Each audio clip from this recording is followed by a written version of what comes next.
I would just excuse myself for a second. Just excuse myself for a second.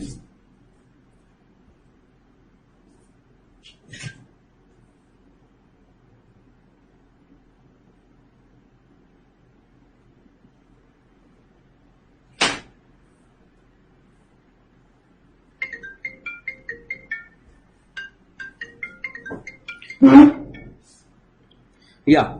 So thank you so much. Thank you so much, students, for bearing with me. And we are coming towards the end, though I still have 3 more classes to go. I still have 3 more classes to go. So I am really very, very excited. Okay.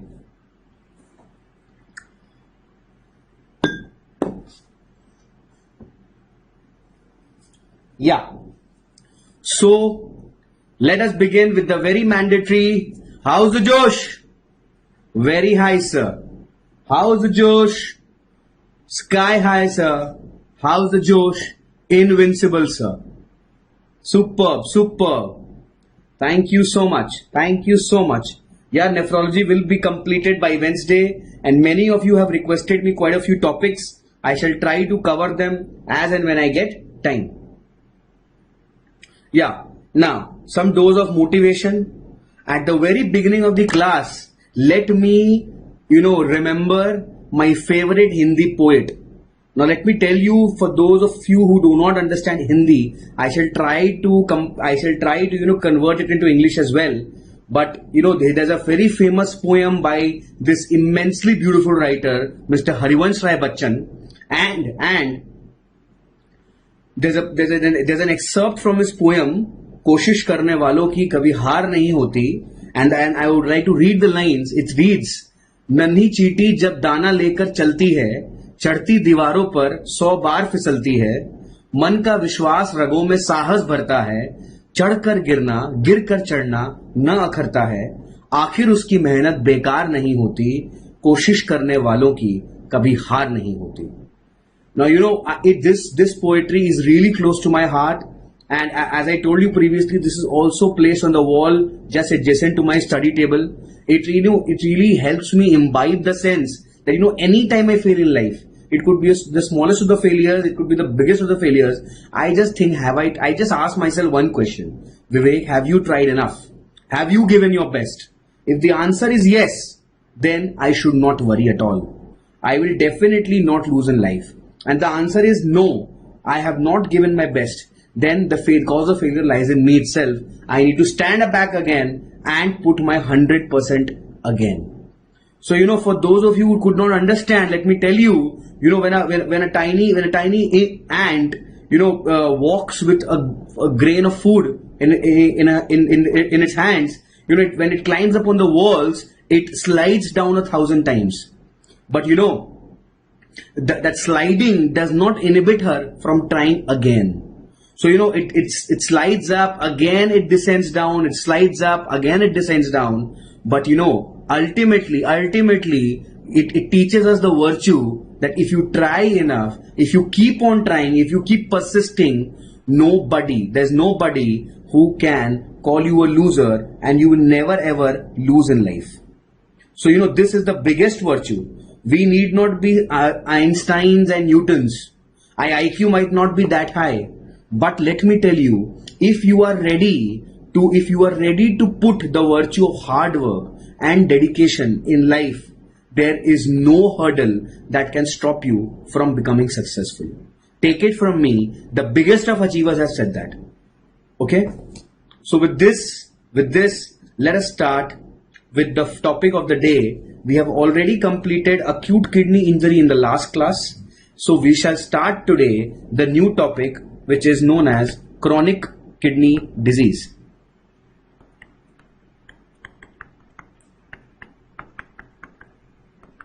Which is known as chronic kidney disease. Now,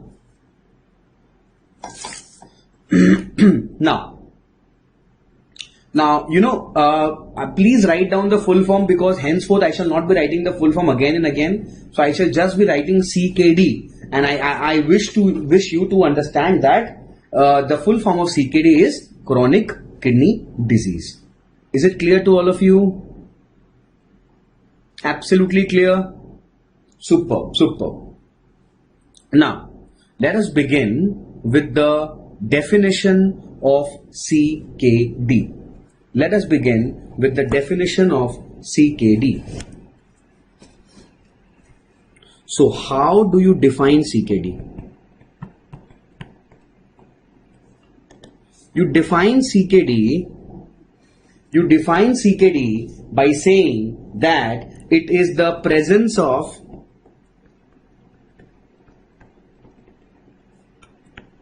kidney damage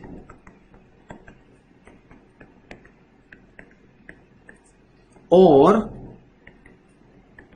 decreased kidney function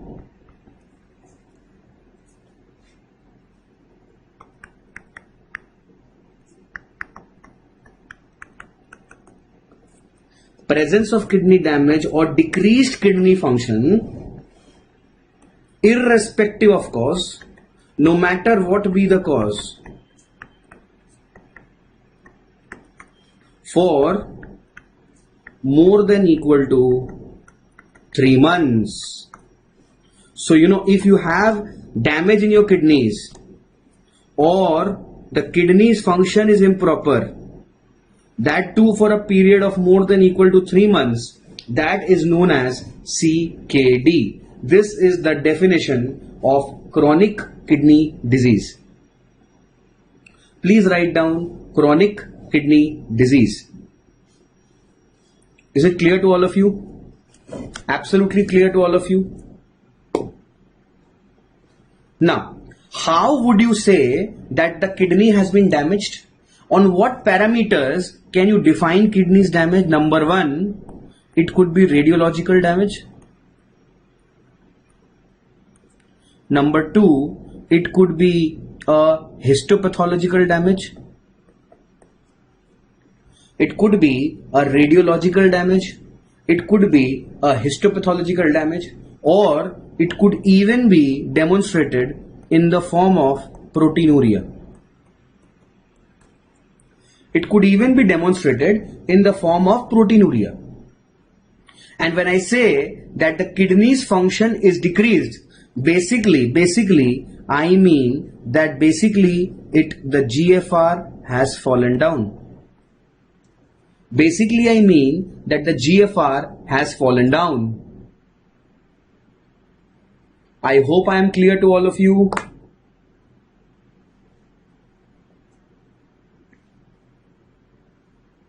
I'm constantly getting messages like the app is crashing or something like that.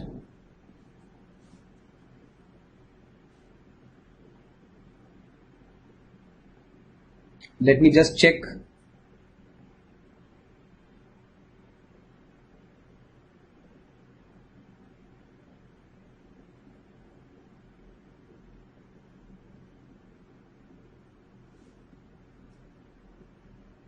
Let me just check with the tech team. Please have patience. Have patience.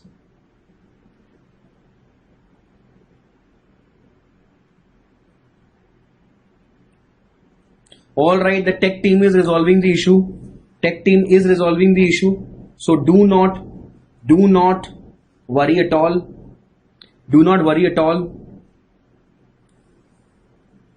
Alright, it is resolving the issue. So let us continue with our studies. Yeah, good to go, Nebula. Superb.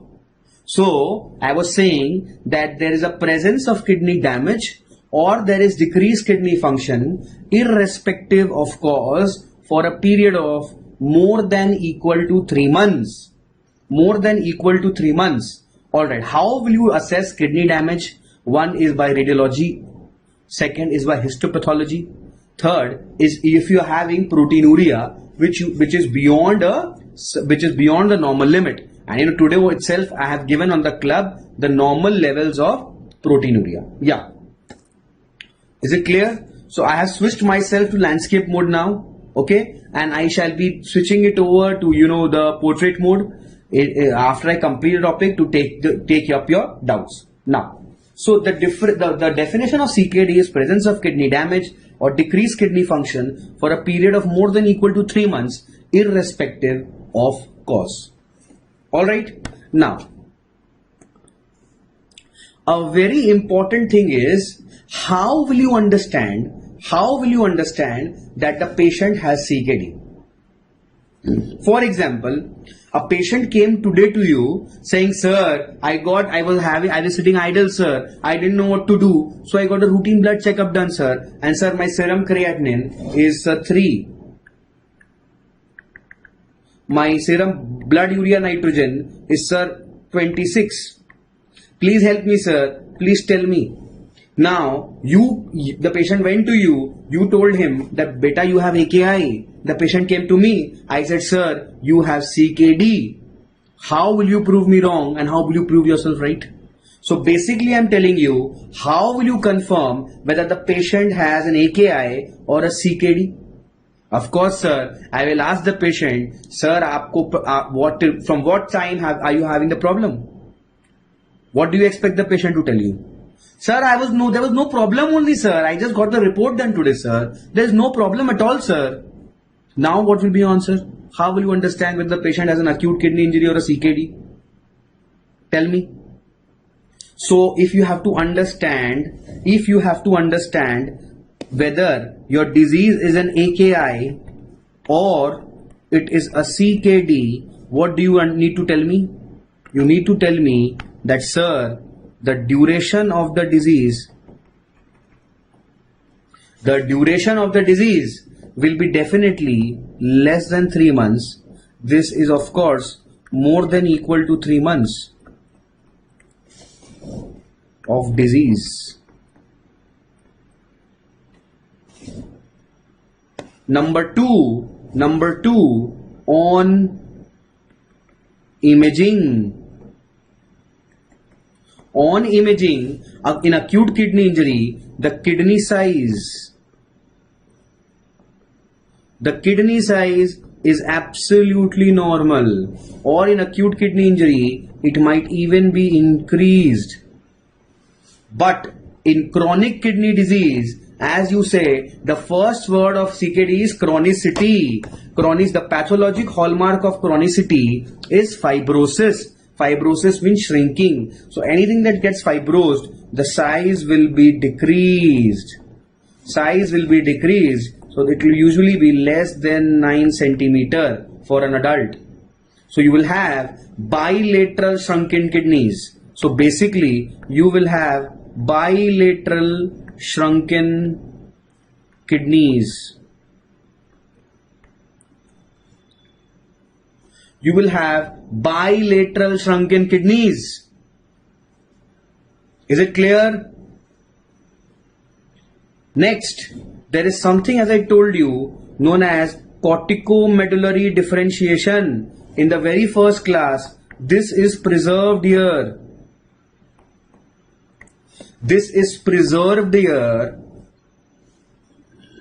Whereas the corticomedullary differentiation is lost in CKD. It is lost in CKD. Is it clear? Absolutely clear. Now, among clinical features,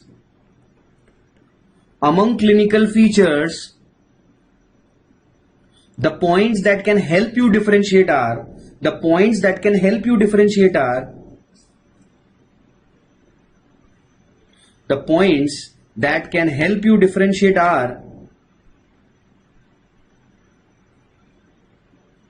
number 1, neuropathy. It will usually be absent. It will be present. Number 2, CKD MBD. I will tell you what is it. It is absent. It is present. Is it clear?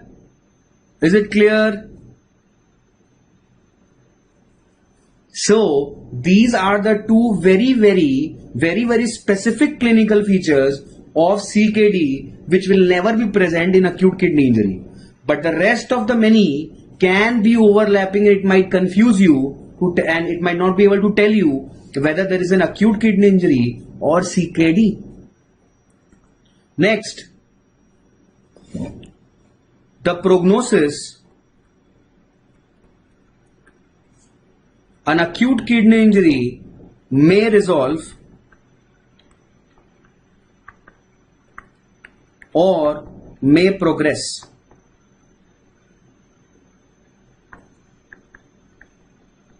But a CKD never resolves. It is an irreversible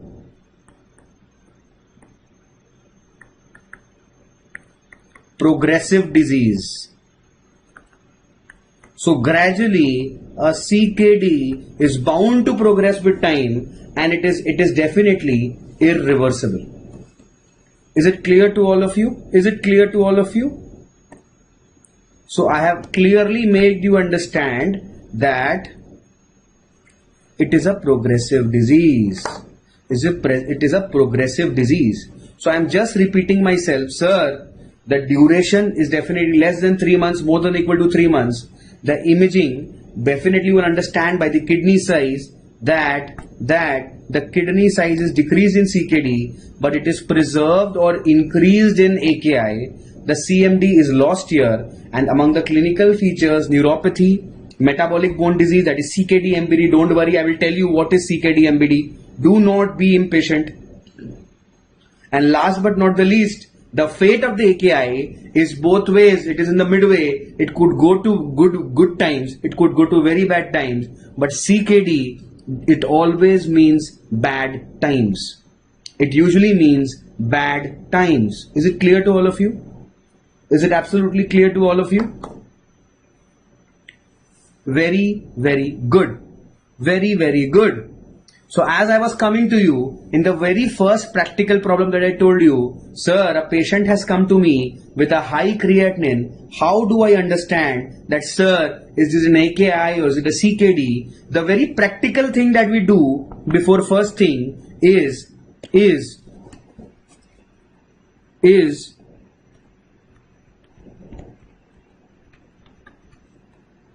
number one, we do documents. The first thing that we ask for is documents. Sir, do you have a previous creatinine report? Yes, sir. And if he shows that today on the 8th of June 2020 his creatinine is 3, and if he produces a report of the 1st of June or the 5th of June where the creatinine was normal, so you know the process has only occurred in the last 5, 6, 7 days. So it's an acute kidney injury. But if he shows you a report of September 2019 where the creatinine was also high, then you know that the raised creatinine has persisted for a period of more than or equal to 3 months. So it is CKD. Is it clear?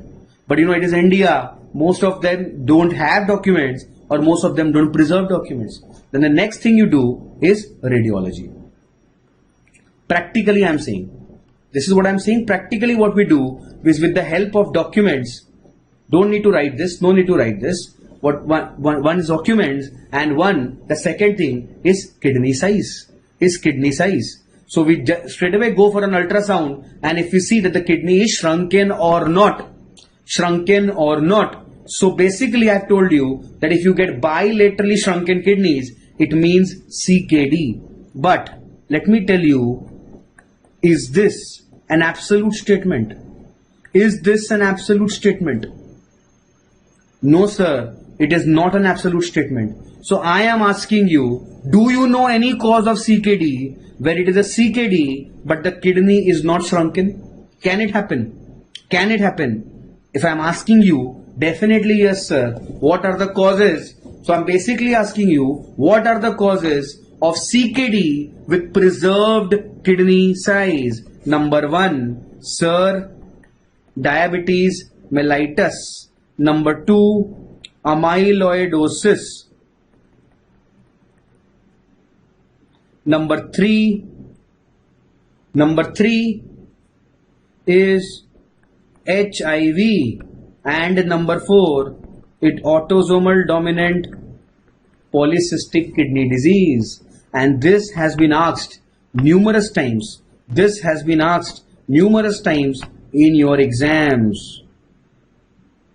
This is very, very important. This is very, very important. The exceptions to the rule of bilateral shrunken kidneys. The exceptions to the rule bilateral shrunken kidneys is diabetes mellitus, amyloidosis, HIV, and autosomal dominant polycystic kidney disease, where despite the patient being advanced CKD, the kidneys will not be shrunken and they can even be on the increased size. Let me tell you. Is it clear? Absolutely clear? Very good, very good. And now, after we have defined CKD, let us progress to the classification of CKD. Let us progress to the classification of CKD.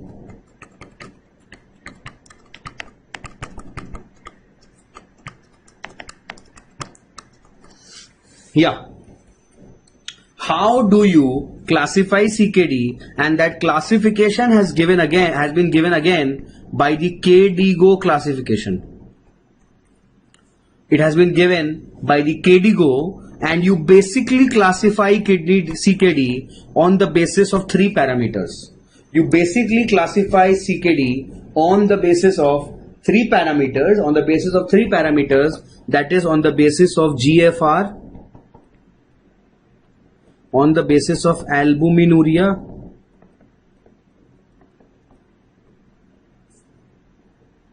let us begin with this two only now. So albuminuria can be divided into three.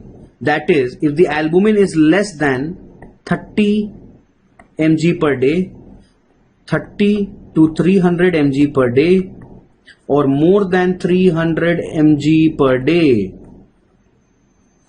You know that this less than 30 mg per day is actually normal albuminuria. I told you it is normal albuminuria. Is it clear? Now,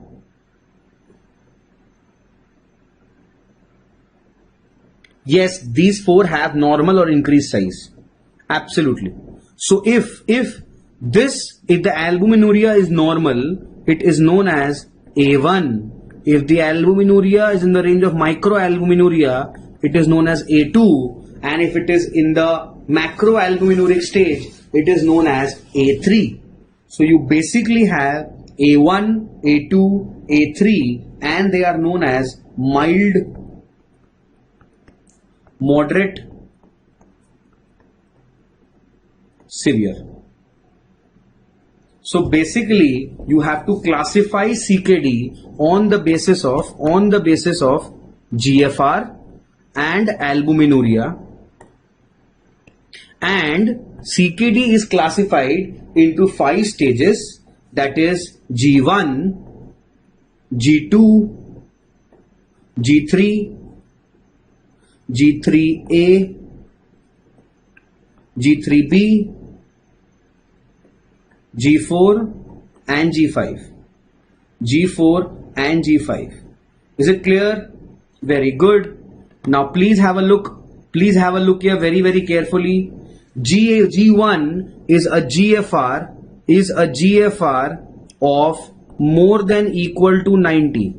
G2 is GFR of 60 to 89. G3A is a GFR of 45 to 59.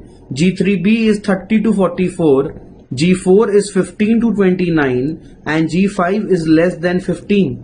And all the GFR is expressed in the form of ml per minute per 1.73 meter square body surface area.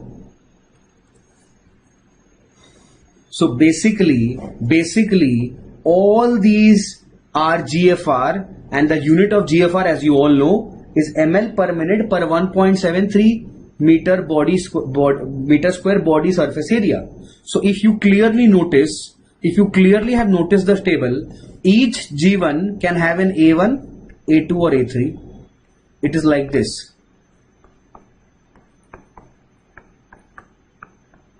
I hope you can absolutely now correlate what I am trying to teach you. Okay? So GFR, based on the GFR, you have 5 stages of CKD: G1, G2, G3, G4, G5. G1 is more than 90, G2 is 60 to 89, G3A is 45 to 59, G3B is 30 to 44, G4 is 15 to 29, and G5 is less than 15. Is it clear to all of you? And albuminuric stages are A1, A2 and A3, depending on less than 30, 30 to 300 and more than 300. Now please tell me a very, very simple and practical thing. What is your GFR, students? Please tell me, what is your GFR, students? I think you guys must be having a GFR of 110, 120, 125 ml per minute per 1.73 meter square body surface area, considering that you and I are normal persons. Yes or no? Am I true? Am I right or am I wrong? True, sir. Very true, sir. Now please tell me, last time when I read mathematics, 120 was more than 90. 120 was more than 90. Yes or no? So is 120 more than 90? Yes, sir. So don't you and I fall in the G1 category? So does it mean that all of you have G1 CKD?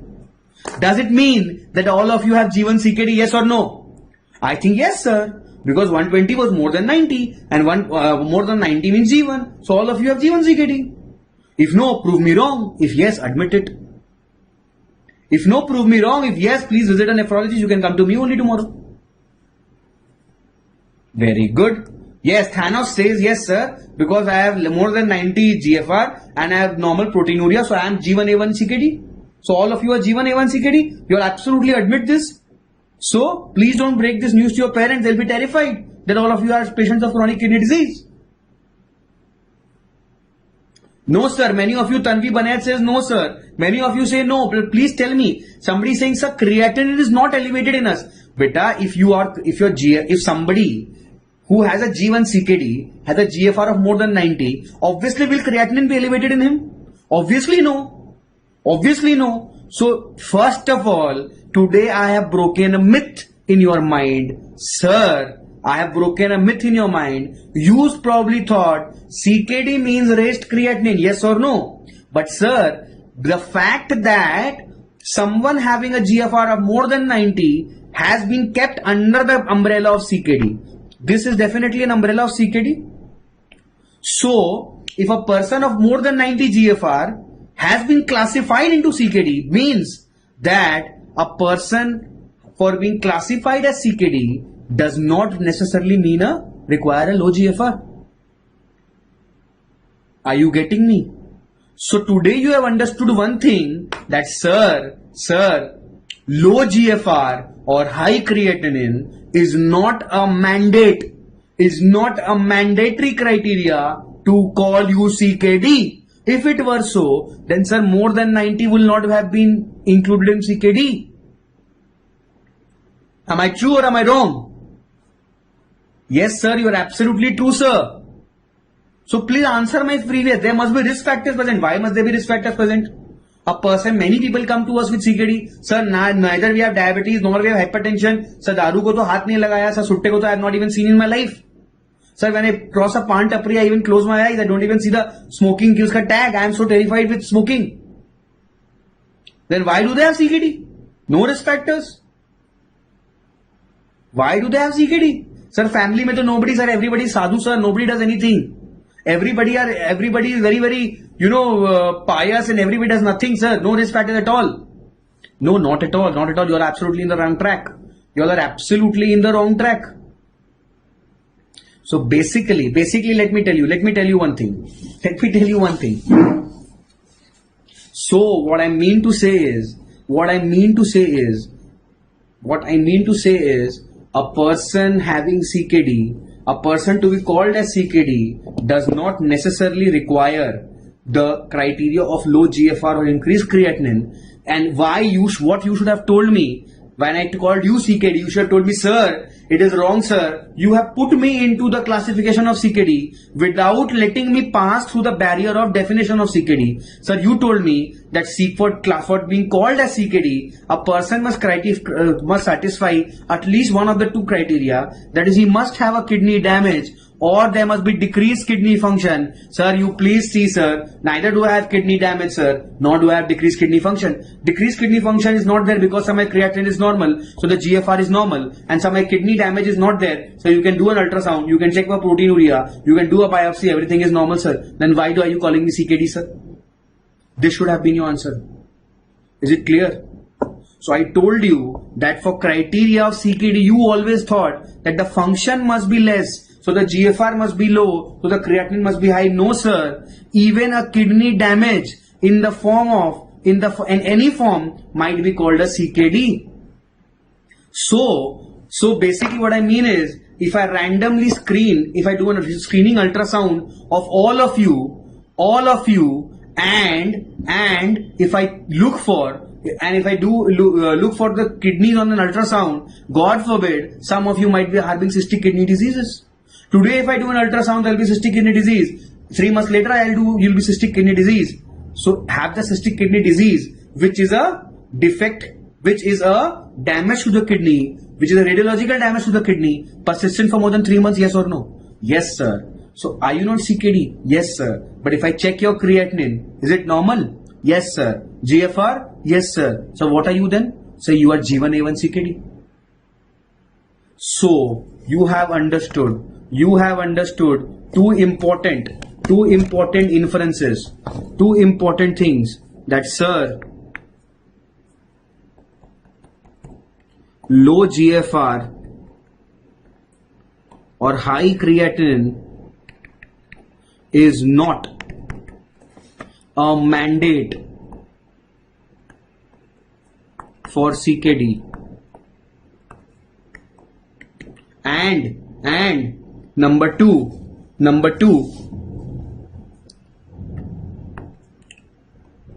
or if I say the opposite, a person having GFR, a person having normal creatinine can also be CKD. So basically, I have just written the same statement in two different forms, in active and passive tense, so that your concept should be clear and your horizon must not be limited or narrow or tunneled to the fact that high creatinine means CKD. Absolutely wrong. Is it clear? Now, to consolidate your concept more, let me give you a live example. Okay, very recently, a 45-year-old male who was an Indian by ethnicity, who was weighing 70 kgs on the weighing scale, he came to me, sir, please tell me, sir, I got these reports done, sir, and my urea was 25, and sir, my creatinine was 2.5 mg per dl, and sir, my urinary albumin creatinine ratio was 250 milligrams per gram of creatinine. Is it clear? Sir, these were my reports.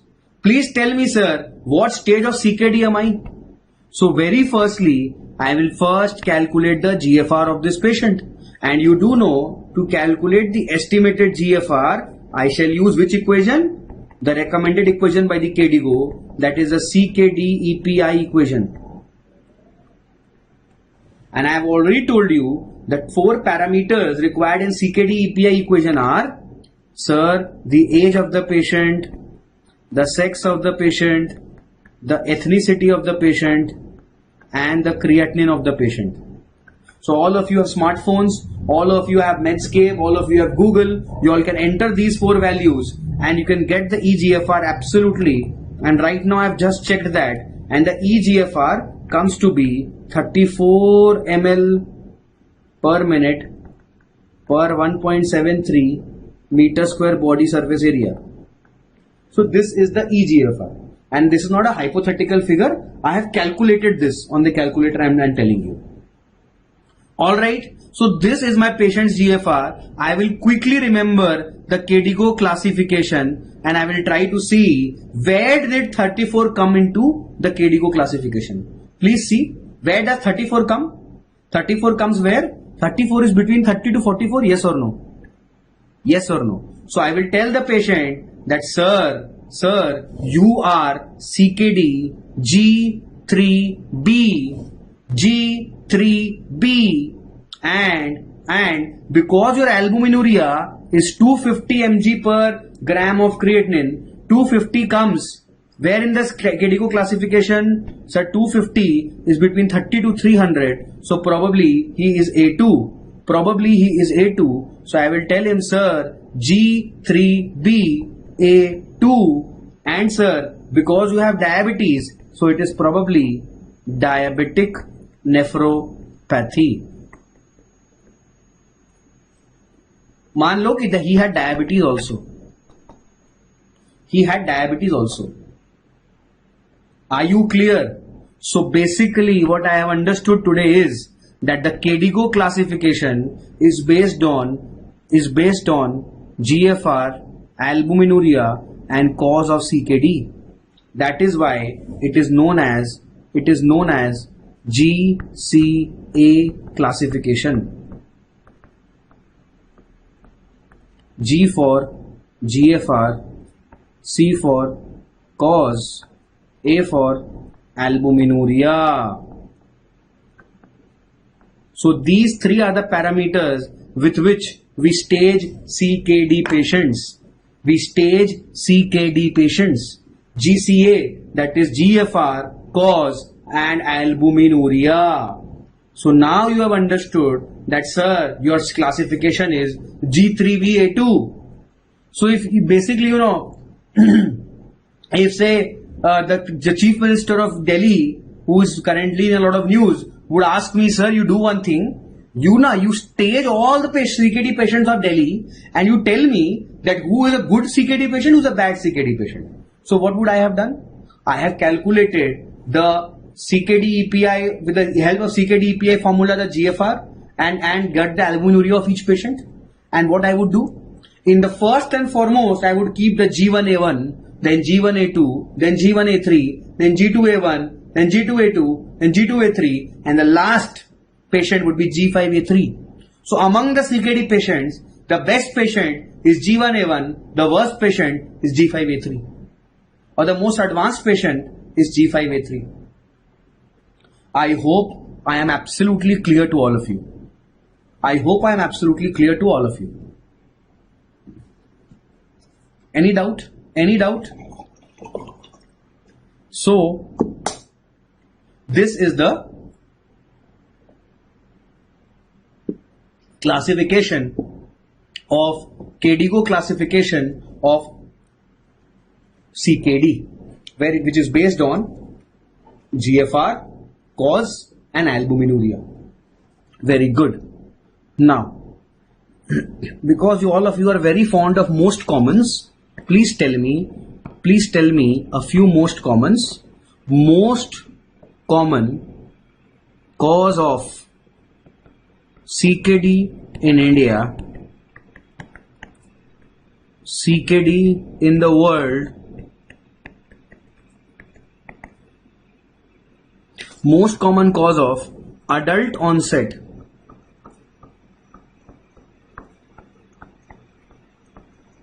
genetic cause of CKD and childhood onset genetic cause of CKD. So basically I have 4 MCQs in front of you. Let me see who answers all the 4 for me. Who answers all the 4 for me? GFR calculated through CKD EPI formula. That formula you need not understand. It's a very, very complicated. Just do it with the help of a medical calculator. Clear? So, we have understood most common cause of CKD in India is diabetes mellitus. It is, very sorry. It is Sir Diabetes Mellitus. Pay a lot of homage and respect and reverence to this entity, because if it were so, not so, there would not be, the chulahas would not be burning in the homes of nephrologists. Because and though diabetes is an endocrine disease, but let me tell you, it is that disease which feeds almost all the nephrologists in the country. Is it clear? Including yours truly. So, most common cause of CKD in the world is also Sir Diabetes Mellitus. So we all should be very proud. There is at least one front in the world where our country is leading, where our country is hosting the flag off. Is it clear? So we are absolutely very, very happy that we are at par, or we are leading the front, at least in one aspect, in the entire world. Now, most common adult onset genetic cause of CKD. So please understand the last two questions. Both are genetic cause of CKD. Both are genetic cause of CKD, but one is adult onset. So basically in one entity, the disease starts after 18, and in one, the disease begins before 18 years of age. So adult onset genetic cause of CKD is autosomal dominant polycystic kidney disease. And if the adult onset genetic cause of CKD is ADPKD, please answer quickly. The most common childhood onset genetic cause of CKD is, you are correct. If adult is ADPKD, then the childhood onset will be autosomal recessive polycystic kidney disease. And if you have thought this answer, kudos to you, because it is the most commonly given wrong answer. This is the most commonly given wrong answer. So if you have given this answer, do not worry, you are absolutely at par with the country, because I have taught the centers throughout the country, right, starting from the AIMS to the bottomest of the country. I have taught Kerala students also once, and in VSAT center, and though I have not gone there personally and taught. So everybody, right from the northmost point to the southernmost point, from the eastmost to the westmost, everybody answers this. So absolutely do not worry, you are at par with the rest of the students, because the answer is not ARPKD, answer is nephronophthisis. नाम तो नहीं सुना होगा, and somebody is like, sir, suna na just now. Very good, absolutely correct answer. So I probably know that you are hearing it for the first time. So it is nephronophthisis, and I am reminded of an entity which I had read in pathology book in hematology. I had read an entity known as myelothysic anemia, and that thysis is the same. Thysis means involution, it means fibrosis. So it is there was basically the fibrosis of the bone marrow. Here you have the fibrosis of the nephron or the kidney. So it is basically nephronophthisis. Absolutely correct. So these are the most commons, and all of them are very, very important. Why did I mark first write ARPKD and then cut it? So that it gets imprinted in your brain and you are reminded of my cross mark, and you never do the same mistake in your life. Very good. Now, let us move forward and let us study what are the risk factors of CKD.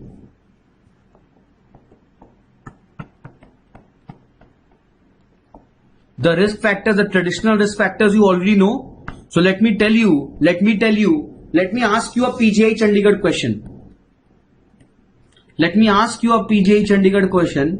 And let me see who answers.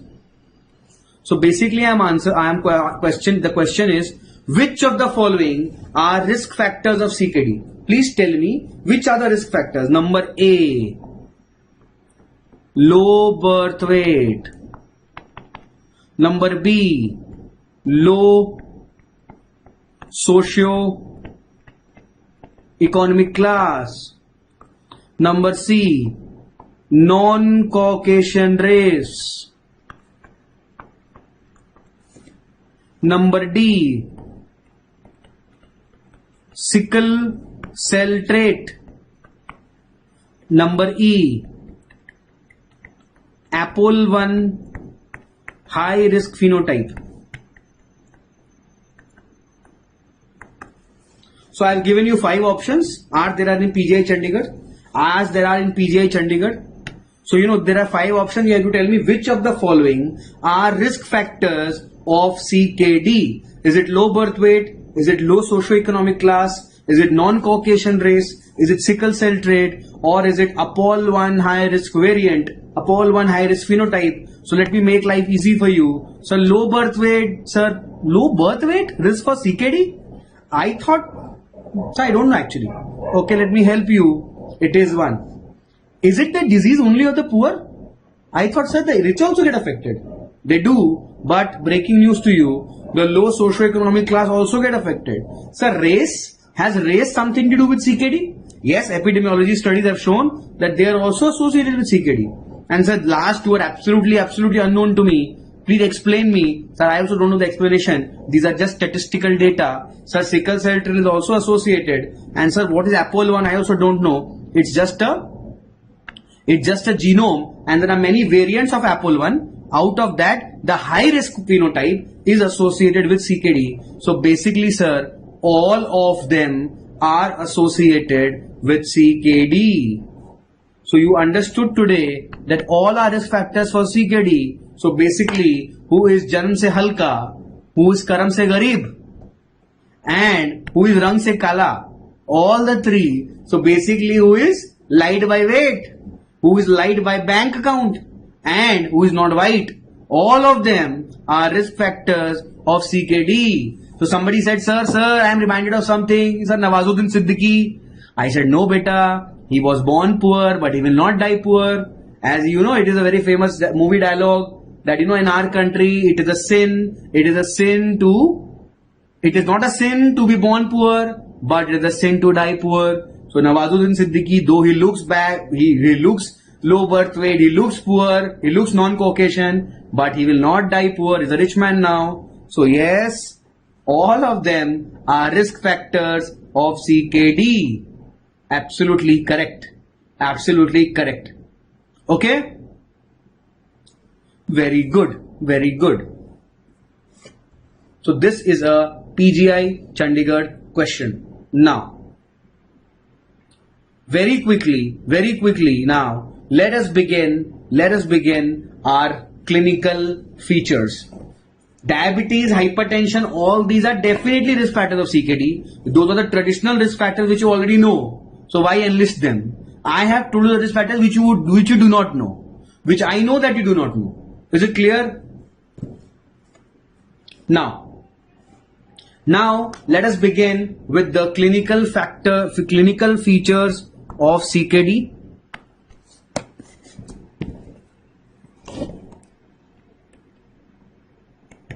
And the clinical features of CKD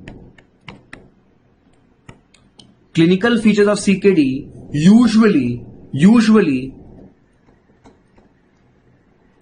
begin from CKD stage 3 onwards. This is a very, very important concept. Now many of you people think that as soon as the patient's creatinine will become 2 or 2.5 or whatever, he will straight away come to you with all the things. No. Because it takes some time. It's a very chronic process. It takes time for the uremic features to build up, for the uremic toxins to build up in the body, and the patient to have chronic changes in the homeostatic milieu and produce CKD clinical features. So usually the clinical features start from CKD stage 3 onwards. Okay? A person can be absolutely clinically inert in stage CKD 1 and 2. Okay? All right. So the clinical features of CKD, let us start from one system at a time. And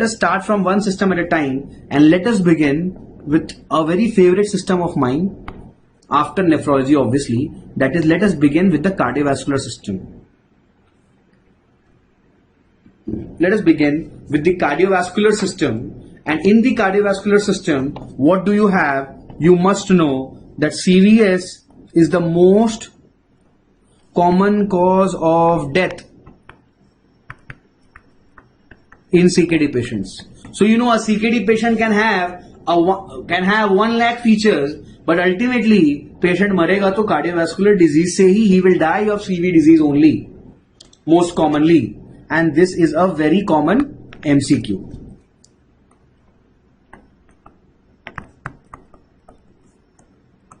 This is a very common MCQ. Clear?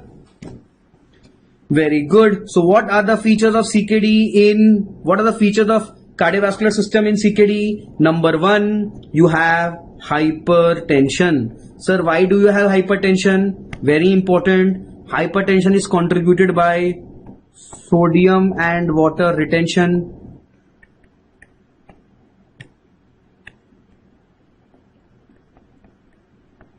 Number 2, there is activation of the RAS system, which actually leads to sodium water retention also. And number 3, you give the patient erythropoietin, erythropoiesis stimulating agents.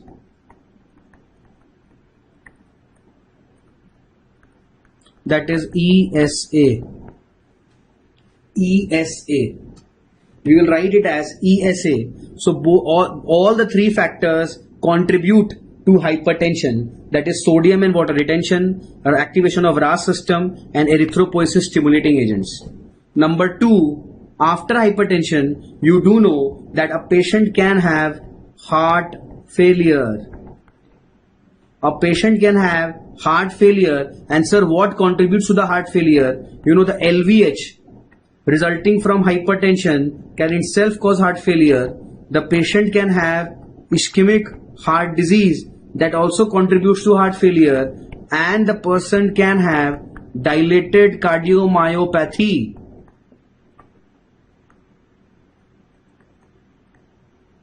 The patient can have dilated cardiomyopathy due to uremia.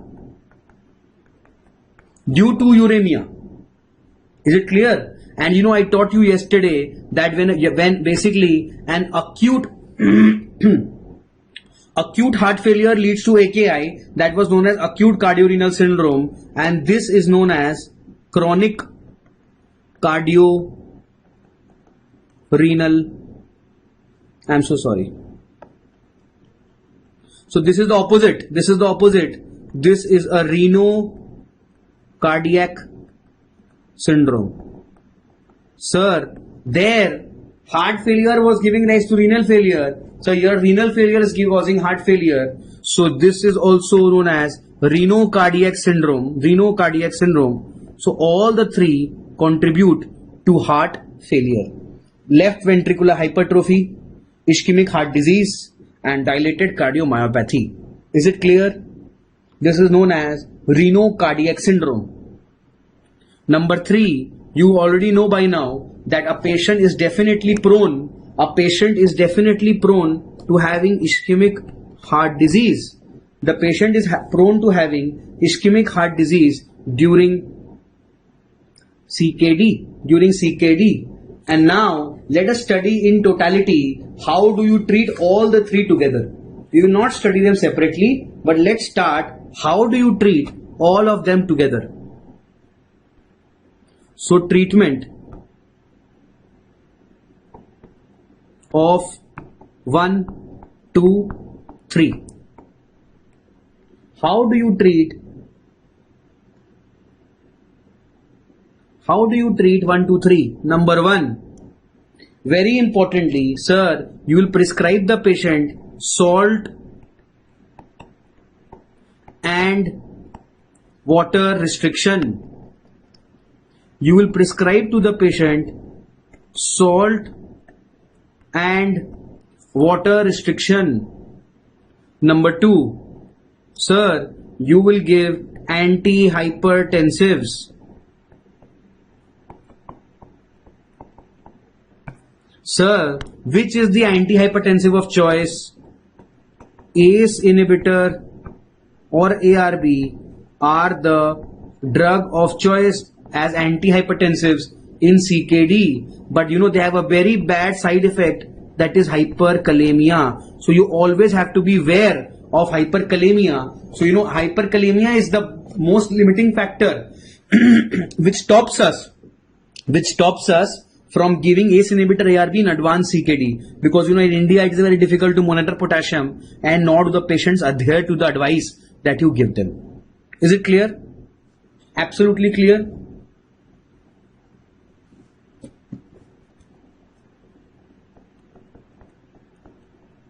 This is the side effect. Next, after antihypertensive and salt and water retention, what will you do? You will control diabetes mellitus and dyslipidemia, and last but not the least, you will give the patient statins plus minus aspirin.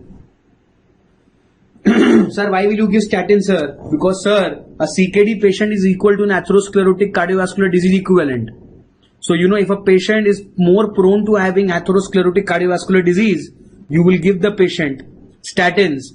And, sir, aspirin you will give only for secondary prophylaxis. Usually not given for primary prophylaxis. That too, sir, you have to weigh. Because, sir, I will teach you subsequently that CKD patients are prone to bleeding. So, aspirin again can increase the risk of bleeding. So you will weigh the pros and cons of bleeding and the risk of and the need for antiplatelets, and if the need obviously is more than the risk of bleeding, you will give them. That is usually based on a clinical judgment. I hope I am absolutely clear to all of you. Yes, nephroprotective is only ACE inhibitor and ARB. Rest of the drugs are absolutely not approved by randomized trials to retard the progression of CKD. Clear? Please, I have already shared this. Why are they given? Because they impair the progression of CKD. One, by reducing fibrosis, and second, by decreasing proteinuria. That is why ACE inhibitor are given. Because number one, they decrease proteinuria. Number two, they decrease fibrosis. Clear? Absolutely clear? Now, let us study the fourth clinical feature. The fourth clinical feature of cardiovascular manifestation of CKD, and that is acute pericarditis. And that is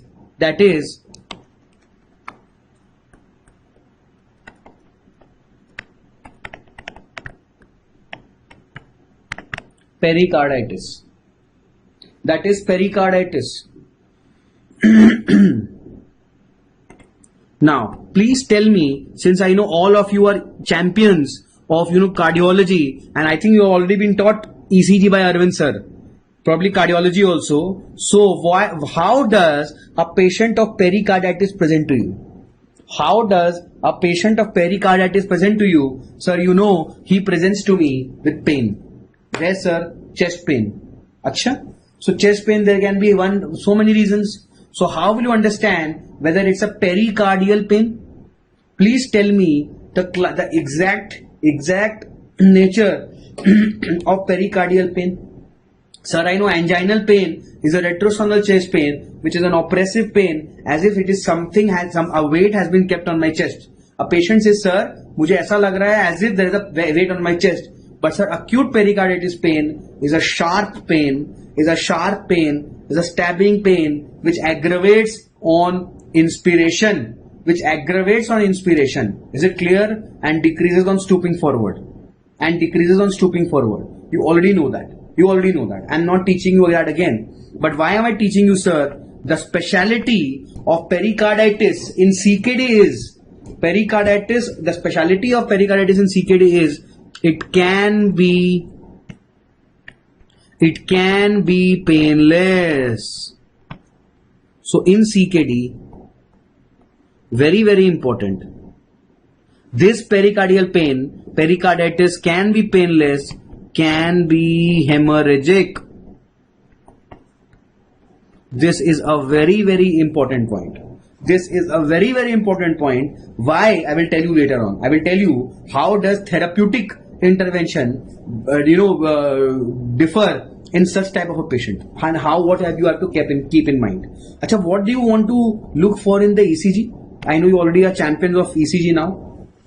I know all of you are champions of ECG now. Please tell me,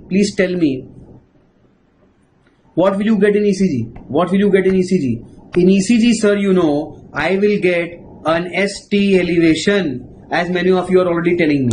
It is an ST elevation. But so what? There are numerous causes of ST elevation. So it can be caused in pericarditis, in AMI, in Brugada syndrome, in early repolarization, in hyperkalemia, in so many causes. So why is it ST elevation only in pericarditis, sir? Because, sir, this ST elevation is a diffuse ST elevation. What do you mean by that, sir? Sir, in AMI, you get ST elevation in the corresponding leads.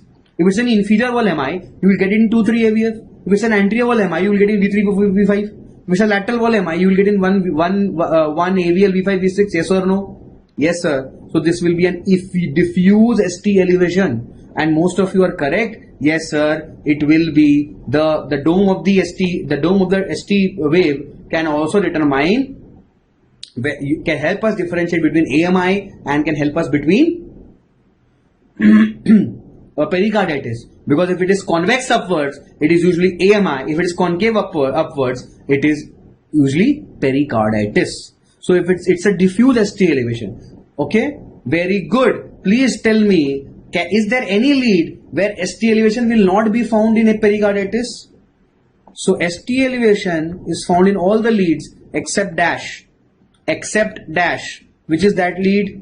Which is that lead?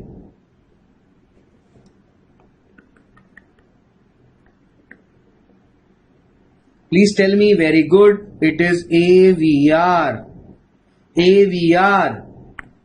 Why ST elevation is not found? Because it is AVR. Very good. Now, a patient has come to you. Now, please understand very, very well. Suppose a patient came to you with chest pain. You went near the patient told you, sir, I am a patient of kidney disease.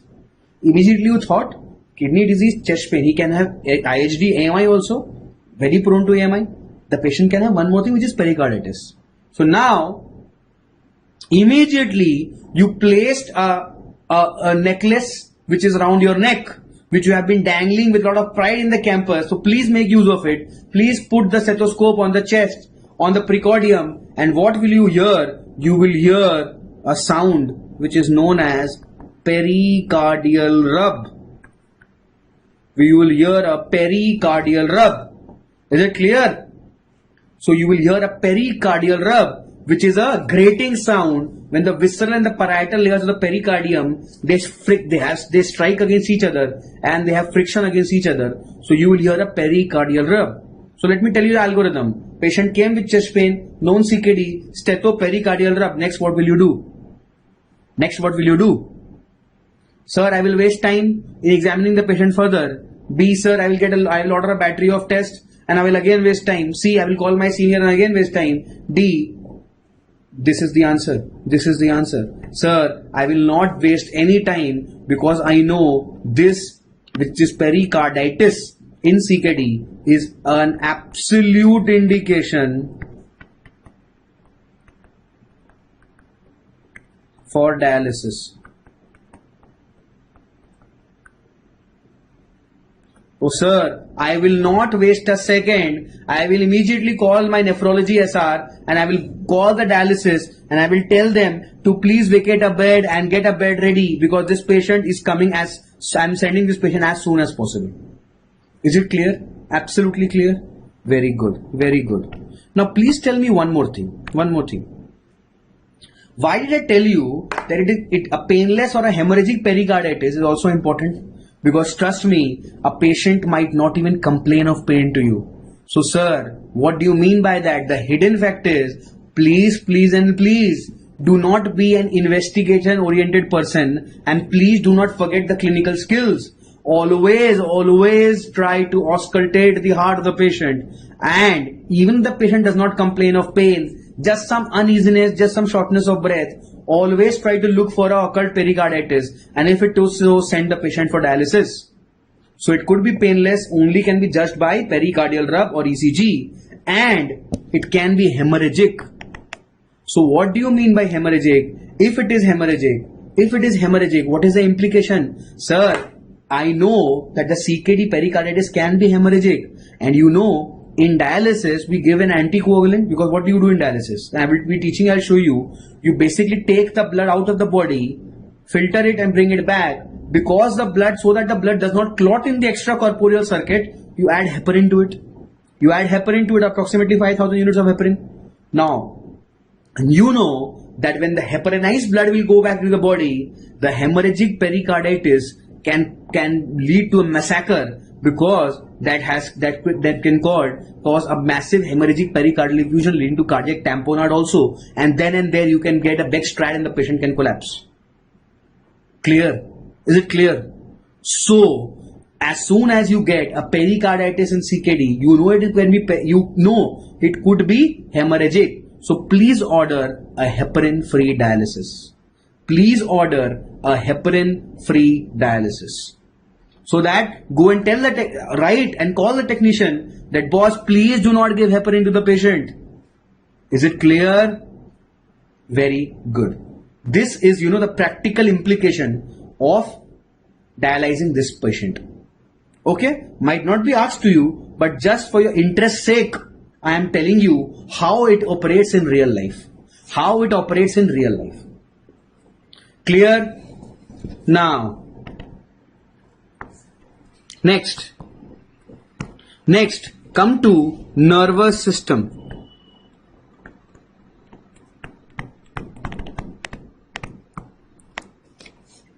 Nervous system. Nervous system is basically a central nervous system and peripheral nervous system. PNS and CNS. Now, what are the manifestations of CKD on central nervous system? First and foremost, let us discuss a very classical symptom, that is uremic encephalopathy. So sir, as the term denotes, it is due to uremia. So it is due to more high urea and creatinine, and it has caused encephalopathy. Encephalon means brain, pathy means disease. So a patient will have, obviously, symptoms of the brain. Sir, what will this present to you with? This can present to you with number one,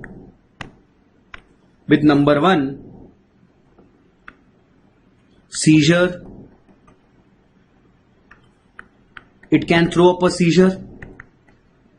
A patient can have an altered sensorium also. Sir, what do you mean by altered sensorium? Sir, altered sensorium is basically a term for lazy physicians. I often use it.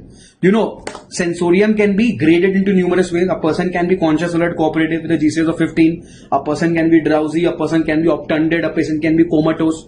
So, sensorium, there's a big scale to grade sensorium. So, if the sensorium is less than normal, we lazy physicians, we say, sir, it is altered. It is altered. So, altered can include anything. So, it's just a term for lazy physicians, okay? Altered sensorium or seizure, not convulsion, beta. I can see Mangala Sheri, Neela Kandan saying convulsion. Please tell me, the favorite question of my mentor, Vivek, please tell me the difference between epilepsy, seizure and convulsion. Epilepsy, seizure and convulsion, we often use them interchangeably, but they are absolutely different. Let me revise. Sir, epilepsy is 2 or more unprovoked seizures. What is seizure? Seizure is a abnormal electrical activity in the brain leading to motor, sensory or experiential phenomena. And so the motor counterpart of a seizure is a convulsion. What we see apparently is convulsion. A patient can have seizure but not convulsion because he might not have motor phenomena. Very good. So revise a bit of neurology also. I used to love neurology while doing MD, because we end up, reading a lot of neurology during MD, but ultimately I did not choose it as a super specialty branch. Thankfully so. Okay. Now, When you examine this patient, when you examine this patient, what will you get? So patient came to you with altered sensorium, he's uttering nonsense things, he's drowsy. You just do one thing, you tell the patient, sir, please outstretch your forearms and arms and extend your wrists like this, extend your wrist like this, hold your position, and the patient does like this, patient does like this, like this. So this is definitely a problematic situation, and this what we have got is known as asterixis,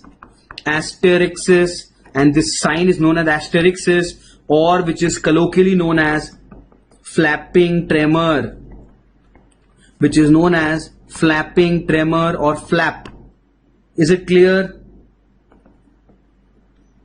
Some people are saying, sir, pura medicine aap padhao, but I don't know so much, I have forgotten quite a bit. Clear, but I can try to answer if you have any doubts. I can try to do that. Clear? Some people are asking me again, what is that, sir?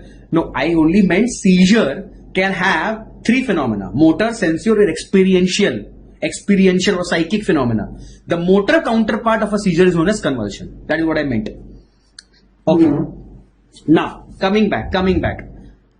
So a patient can have asterixis. Or so if you ask a patient to hold this position, the patient can have like this. Okay, this is known as asterixis or flapping tremor. Let me ask you a very, very easy basic question. Tell me, flapping tremor, asterixis or flapping tremor is a dash kind of movement disorder. Is it chorea? Is it hemibalismus? Is it myoclonus? Or is it tremor? I am again repeating the question. Asterixis or flapping tremor is a dash kind of movement disorder. Is it A, tremor? Is it B, chorea?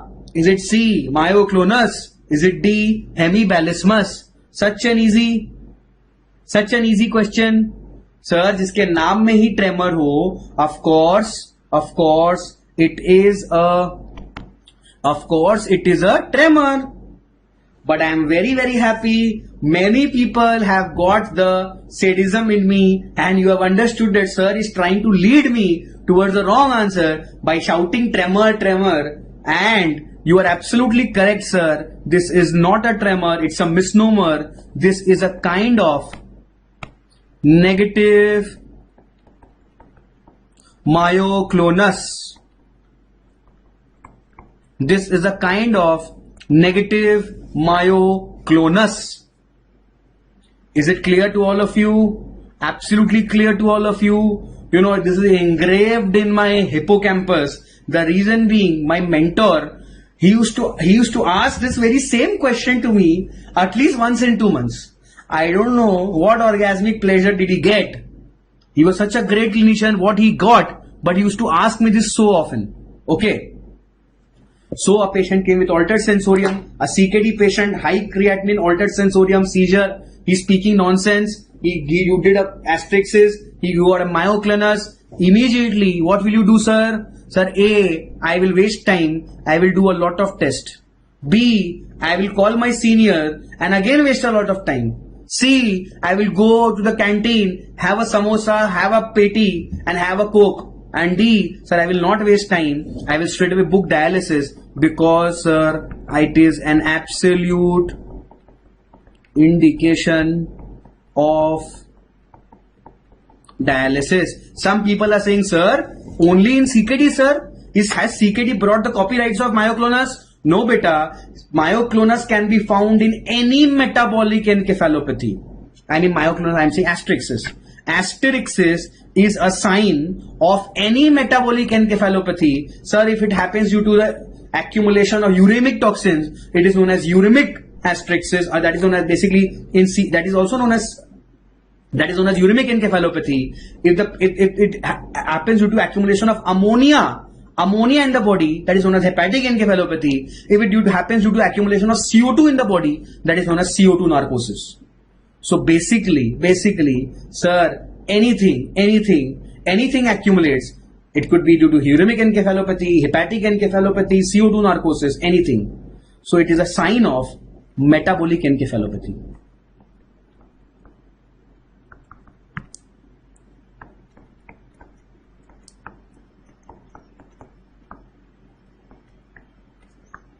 Clear? It is a sign of metabolic encephalopathy. Yes, Anurit Kaur Bhatt, you are absolutely correct. Okay. After sign written is absolute indication of dialysis. After uremic encephalopathy, let us come to seizure. Seizure. Let us come to seizure. And if I ask you a simple question, sir, most common cause of seizure in CKD patients is, and the options, and I'm giving you the options. Sir, options are uremic encephalopathy,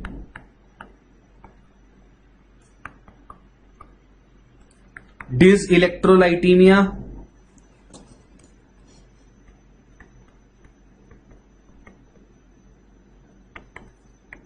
infections.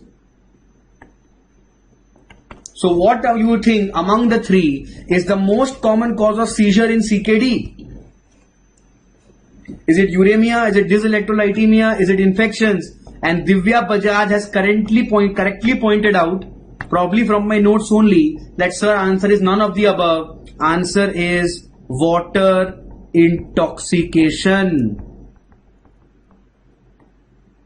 So all of them are also causes, but the most common cause of seizure is water intoxication. Some people are like, sir, hey, true sir, we are wasting money in other intoxication sir. Water can cause intoxication. Sir, to pata hi nahi tha sir. If that were so, I would have tried my hands on it also. Now next time, don't waste time in other liquids. You can have the cheapest and the best liquid, water also. If you want to get intoxicated, do not try this at home without proper guidance, please. Last but not the least, come to cranial neuropathy.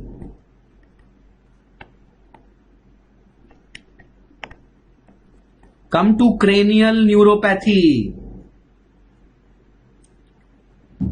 Now if I ask you again a simple question, most common cranial neuropathy in CKD is? Most common cranial neuropathy in CKD is? Please give me the answer correctly. Quickly, give me the answer. Give me the answer. Options, you want options? Cranial nerve 1 to 12. Give me the answer. Give me the answer. So the most common cranial nerve in CKD is? Most of you are saying, sir, whenever a question comes of cranial nerves, most common, answer is usually 7th nerve. Yes or no? Answer is usually 7th nerve. So I will put my money on 7th only. I will put my money on 7th only. But let me tell you, that is wrong. You said, sir, after 7th, usually all the MCQs are based on 3rd nerve, sir. Diabetes की बात करो 3rd nerve. GB syndrome की बात करो 7th nerve. But let me tell you, 3rd also is wrong. Okay, sir. Let me try my hands on the 2nd nerve, sir. Optic nerve also has a lot of MCQs. No, let me tell you, this is also wrong. Probably, you will never think of that nerve which I am going to tell you. Answer is vestibulocochlear. Answer is most common cranial neuropathy in CKD is vestibulocochlear. It is neither 2nd nor 3rd nor 5th. Sir, why did you tell us so? Because you know I like redeeming the weaker parts. So you know vestibulocochlear was lying alone in the world of MCQ. It was crying, saying, sir, मुझे तो कोई पूछता ही नहीं है. All the credit goes to 7th, 3rd, 5th, 2nd. Nobody asks me. I thought, okay, come on, I will redeem you. I will try to be your Masiha. So that is why I coined this MCQ. I didn't coin it. I searched this MCQ out from the text. I said, let me give some credit to 8th nerve also. Is it clear? So it is vestibulocochlear. Very good. So these are the CNS features of CKD. Now come to peripheral nervous system. Come to peripheral nervous system. Clear? Now in peripheral nervous system, let us study the first feature, that is peripheral neuropathy.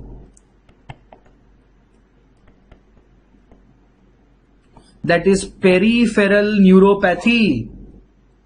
Now, peripheral neuropathy, let me tell you, it is not only the most common of the peripheral nervous system, but it is the most common neurological feature as a whole. Considering both central and peripheral nervous system together,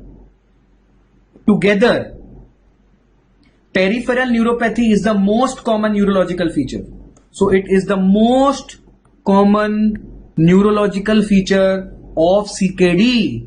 Sir, what happened? Tell me some important points about peripheral neuropathy. Let me tell you. Number one, it involves lower limbs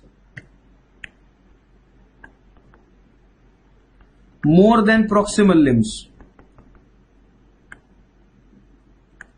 Number two, it involves distal portion more than proximal. And sir, it is predominantly sensory more than motor.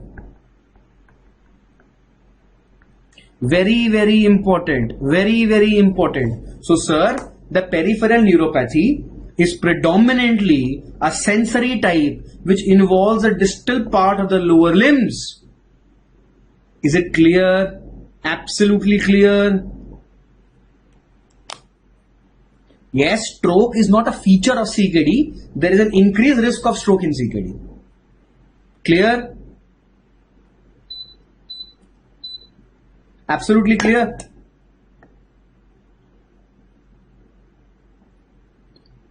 Now, so in peripheral neuropathy you understood it is more lower limbs, distal, sensory. So if I ask you which part of the body will be involved first, it will obviously be the stockings area, the foot. It is the foot. So the patient will first have not weakness but sensory symptoms. He will tell me, sir, I am having pins and needle sensation, sir. I am having something is pricking my foot, sir. Is it clear? Distal more than proximal means the proximal part of the limb less involved than the distal. Next. After peripheral neuropathy, let us study the second one, that is restless leg syndrome.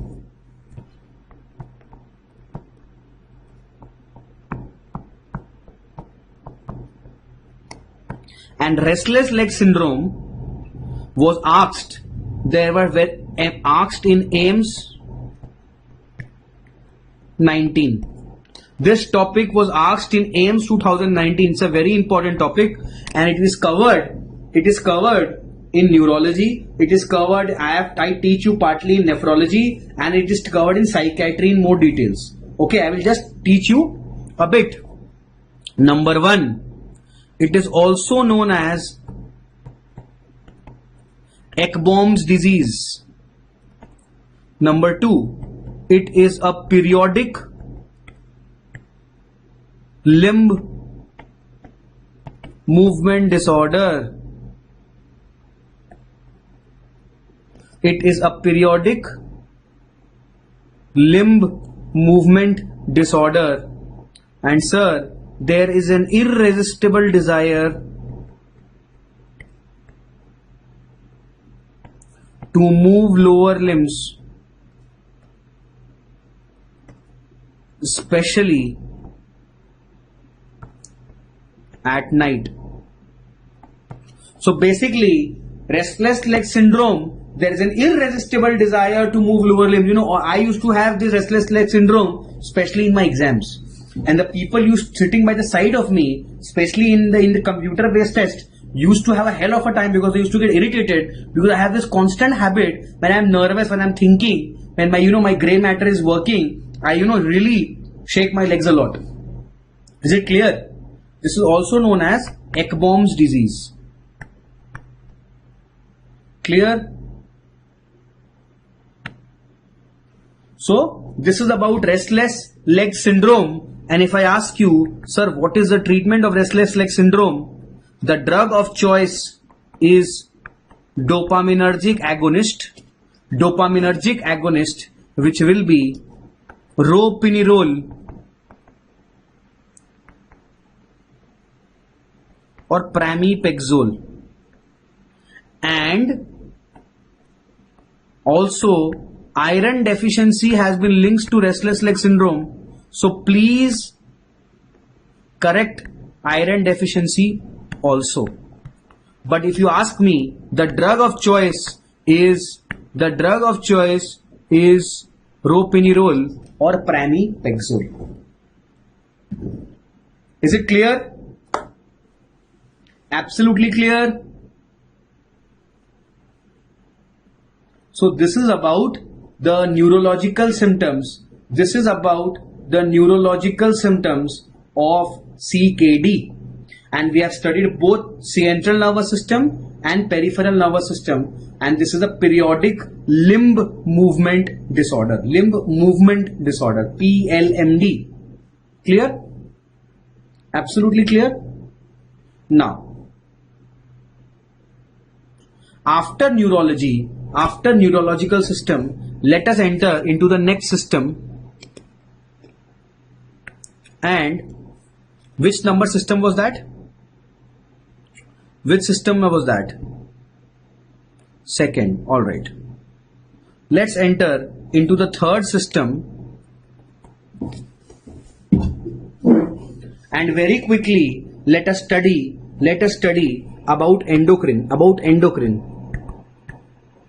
Achha, we'll do endocrine at the end. Let's do endocrine. Sir, what in the endocrine, sir? How will endocrinological manifestations present, sir? Number one, the patient will have decreased estrogen, decreased testosterone,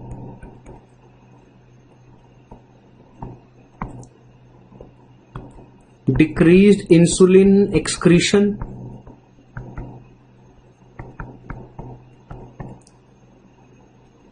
number D, the patient will have increased prolactin. So there will be decreased levels of estrogen and testosterone in the blood, and there will be decreased insulin excretion. So effectively increased insulin in the blood. So decreased estrogen will lead to infertility. Decreased testosterone will lead to oligospermia. Decreased insulin excretion will lead to,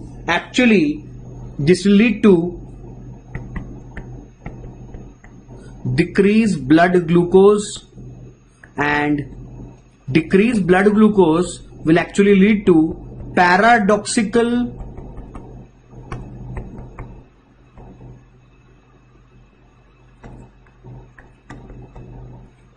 improvement in diabetes.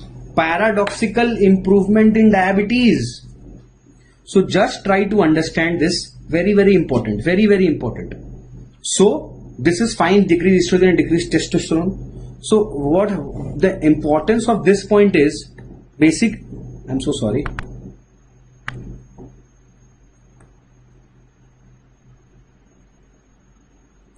You know, the practical importance of this point is what happened was, you know, I had a patient and his name was Mr. Sharma. He was a very loyal and ardent patient to me. I was treating him diabetes, but you know, the problem was he used to come very loyally to me, but he used to not follow my advice loyally. So whatever I used to do, he used to make a prescription of his own. And you know, I was treating him diabetes and I had prescribed him metformin 2 grams, sitagliptin 50 milligram BD, and he was on insulin glargine 28 units subcut at bedtime. This was his total prescription.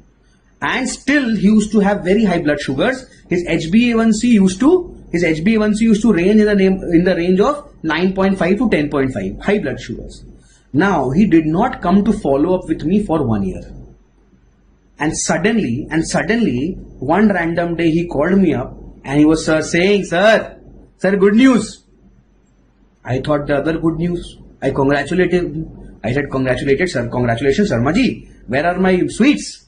He said, no, sir. Those good news are long back, sir. Sir, ab to kahan, sir? Now, how will those good news come, sir? You to know. You only taught me, sir. I am to having this, sir. He was sounding very, very bad. I was like, then what good news? He was like, sir, my sugar has improved, sir. I was like, okay, which doctor do you consult? I thought, maybe he's changed the doctor. This is what usually patients do. So I said, no, sir, I am coming to you only, sir. I am following your prescription, sir. I am like Bharat ji, sir. I have kept your khadau on the Singhasan, sir. I am your prescription on the Albira, sir. I am following it, sir. Then how come? Sir, one more good news, sir. Sir, the dose of insulin has also reduced. I said, what? Sir, you were giving me 28 units of Glargine. Now I am only taking 6 units of Glargine. I said, what? How much is your blood sugar now? He said, sir, fasting is in the range of 90-96. I was like, okay. Now something started to run in my mind. I tried to understand what has happened. Then I asked him, Sharma ji, why did you reduce your dose of Glargine? He said, sir, because I was having recurrent hypoglycemia, sir. I was having sweating, perspiration, thirsty feeling, and restlessness. And when I used to check my sugar, sir, sugar used to be low. And I used to have to take sweets, sir. I used to have dairy milk, sir. I was like, okay. So basically, the patient now was telling me that he was getting improved with a lesser treatment and sugar had reduced on his own. He was very happy, but in my mind I had understood that yes, welcome to the nephrologist in me. Earlier you were visiting the endocrinologist in me. Now welcome to the nephrologist. And I told him, Sharma ji, okay, please visit me. And before you visit me, please do a renal function test done and come to me. And the very couple of days later, he came to me with a broad smile, sir, my envelope, sir, please see the investigation sheet, sir. And I was also an smile broadcaster. I also smiled broadly. And immediately when I saw the report, I knew in my mind what to expect. And I saw creatinine had risen to 4.9 mg per dl. So I knew that sugar had improved, but the kidneys had gone. So the sugar had improved because there was decreased insulin excretion leading to decreased blood glucose, because the same insulin was now in the blood more, reducing the blood sugar. So I was reminded of the saying, दूर से देखा तो sugar controlled था, पास जाके देखा तो kidneys gone थी. When I saw from a distance, the sugars were absolutely good. When I went and saw, the kidneys had gone. So basically, I broke the bad news to him and I started the treatment. So this is the importance. Whenever a long-standing diabetic patient tells you suddenly that my sugar has improved, sir, immediately, you have to raise an eyebrow and you have to understand that something bad has happened. And some people are saying it's a business. No, it's not a business. This is basically a consultancy. If you're hinting at the consultation fees that a doctor charges, all of you will also become one. And please, I always say, always take your consultancy. Do not spare the rich and try to do it free for the poor. Is it clear? That is my suggestion to you as an elder brother. Now, after endocrine, let's move on to skin.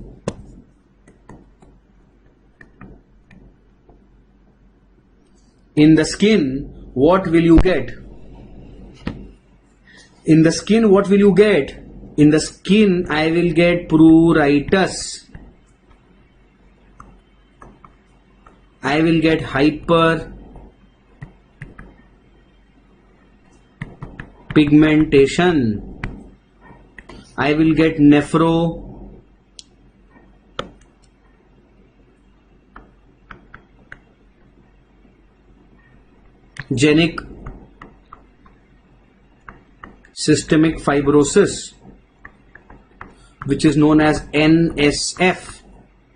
And last but not the least, you will get something known as half and half nail. which is also known as Lindsay nail. So if you have ever seen a CKD, advanced CKD patient, he's always doing like this, always scratching and having pruritus, and this is the most common dermatological clinical feature of CKD. Hyperpigmentation. As if you've seen CKD patients, you know, Fair and Lovely creams show that, you know, before and after. Before he was very dark, she was very dark, and suddenly suddenly the person has become very bright, and you know she must actually take it up a challenge to, you know, make a CKD patient fairer. Because if you've seen a CKD patients, as with advancing CKD, they become blacker, they become darker due to hyperpigmentation. And last but not the least, nephrogenic systemic fibrosis. Nephrogenic systemic fibrosis is a dermatological complication which sir might have told you in rheumatology while teaching systemic sclerosis, because this is a scleroderma-like condition, and this results due to exposure of gadolinium contrast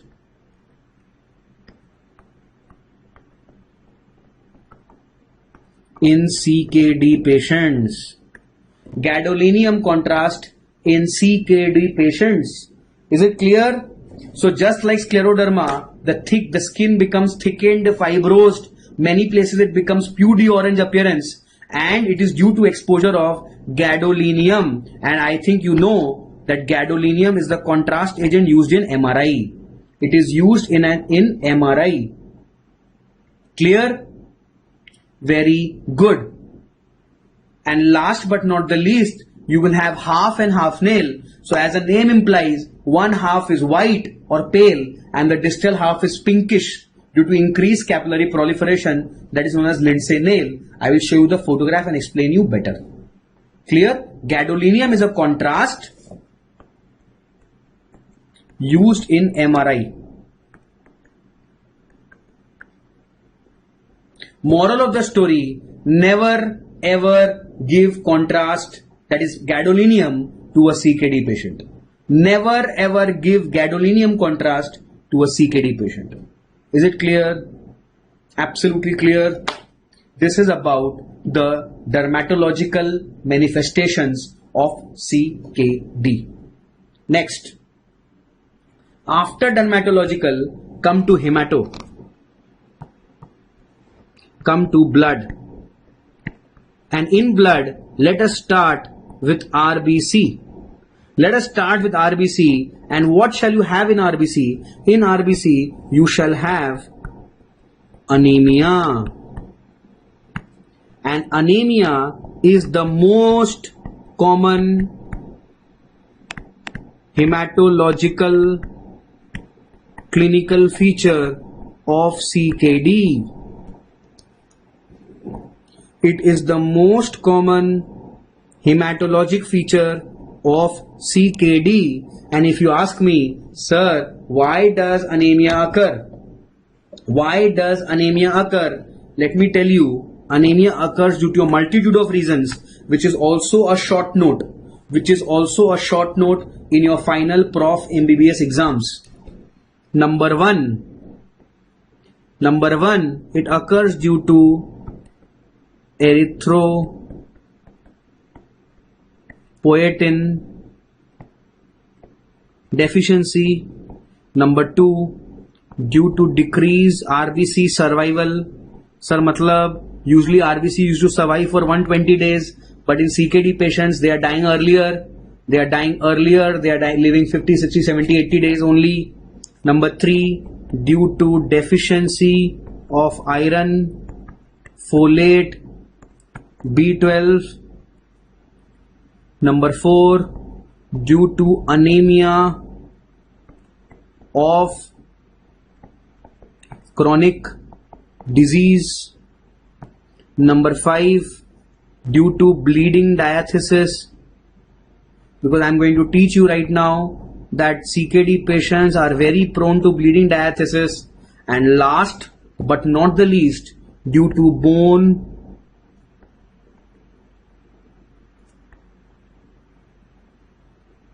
marrow fibrosis, and of course erythropoietin deficiency is the most common cause of anemia in CKD. And if you can recall the very first class of physiology, I told you that erythropoietin is secreted from dash. I want the answer quickly. Give me the answer. It is produced by dash. It is produced by the interstitial fibroblasts in the renal cortex, not by the JG cells, which most of you tell me, because JG cells produce renin, not erythropoietin. Is it clear?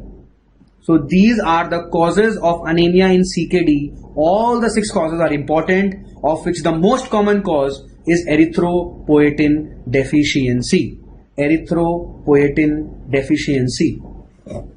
Good. How do you treat this anemia? Sir, we treat this anemia by giving what is deficient. So I will give the patient recombinant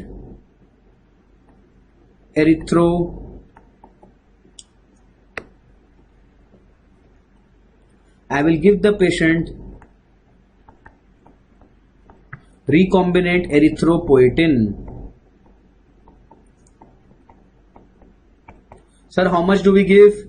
We usually give 4,000 to 10,000 units subcut 2 to 3 times per week. We give at this dose 4,000 to 10,000 units subcutaneously 2 to 3 times a week, which is basically the erythropoietin. Sir, if there's a feast at your home and you have called a cook. So sir, you've called a cook at your home to cook food, but sir, there is no ration in your house. The storehouse is empty. Will the cook be able to cook food for you? No sir. So for the cook to make the food, you need the ration. So you do need iron.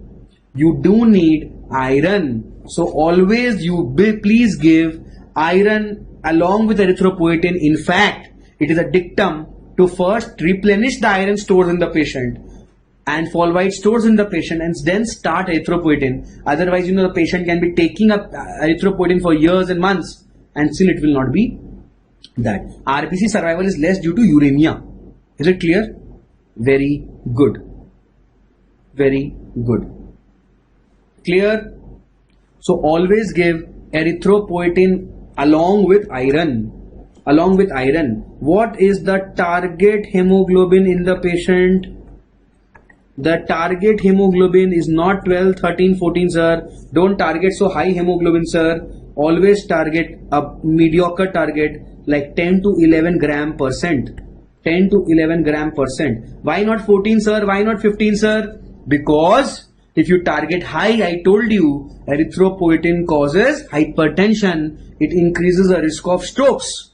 So erythropoietin has side effects also. It is a very powerful, it is a very common hypertensive agent also. So it can cause problems also. So these are the causes of anemia. Now after RBC, in bone marrow fibrosis, nothing will work, dear. Nothing will work. No, not even erythropoietin, nothing. You just have to transfuse blood again and again. Next. After RBC, come to WBC. In WBC, what will you get? You will get increased risk of infections. You get increased risk of infections, and because you get infections, for prevention, what can you do? For prevention of infections in CKD, you basically give vaccines. And adult immunization is a very, very important topic of medicine. In fact, short notes are also asked in medicine exams about adult immunization. Now, what are the vaccines that you give to a patient of CKD? Number one, you give the patient pneumococcal vaccine.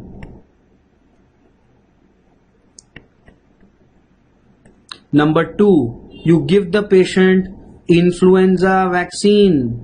And last but not the least, the last vaccine, if you do not give before starting the patient on dialysis or blood transfusion therapy, let me tell you, and the patient develops that infection due to secondary contamination, let me tell you, and if he files a case against you, he can sue you in the court of law, and वो lawyer, जो सपने तुमने अपने जो the car, the dream car or the house that you thought of, you dreamt of in your dreams to buy, that lawyer will snatch it away from your dreams also.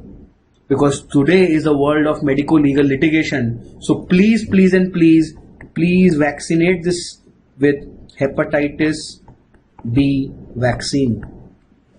So what I do, as my patient reaches CKD 4 and 5, as I know that dialysis is very, very imminent, I immediately vaccinate the patient with hepatitis B. I hope I am absolutely clear to all of you. Some people are asking me, sir, what is the morphology of the anemia? Absolutely correct. It is normocytic.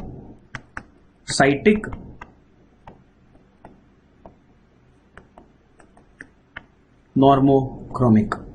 It is normocytic, normochromic. So please vaccinate the patient with all the 3 vaccines. And last but not the least, coming to platelets.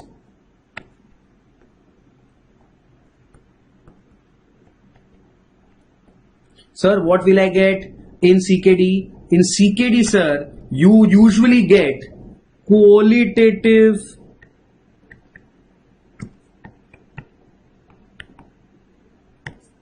platelet dysfunction. You get qualitative platelet dysfunction. Very often we see, sir, platelet count 3 lakh, 2.5 lakhs, 2 lakhs, still the patient is bleeding, 1.5 lakhs, still the patient is bleeding. Why? Because, sir, their platelets are good, but their quality, their function is not adequate. That is why they bleed. Sir, how will I treat them? To treat them, I will give the patient number A, desmopressin. And number B, I think it will make the females happy. By some unknown mechanism, it will give you can also give the patient IV estrogen. IV estrogen is also found to have improved the platelet function in CKD patients by some unknown mechanisms. So the qualitative platelet dysfunction also improves by these 2 methods. I hope I am absolutely clear.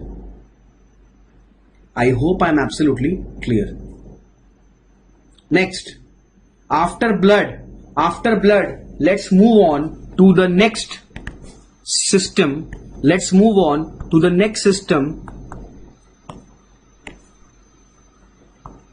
Which is CKD, mineral bone disorder. Very, very important, which is known as CKD MBD. This is the abbreviation of CKD MBD. This is the abbreviation of CKD, mineral bone disorder, and this was previously known as desmopressin is the synthetic analog of which thing? Of von Willebrand factor. And you know what are the receptors on which von Willebrand factor acts? Do you know that? Please study physiology, you will get the answer. Please study the physiology and you will get the answer. Clear? Now. Clear? Now, CKD mineral bone disorder.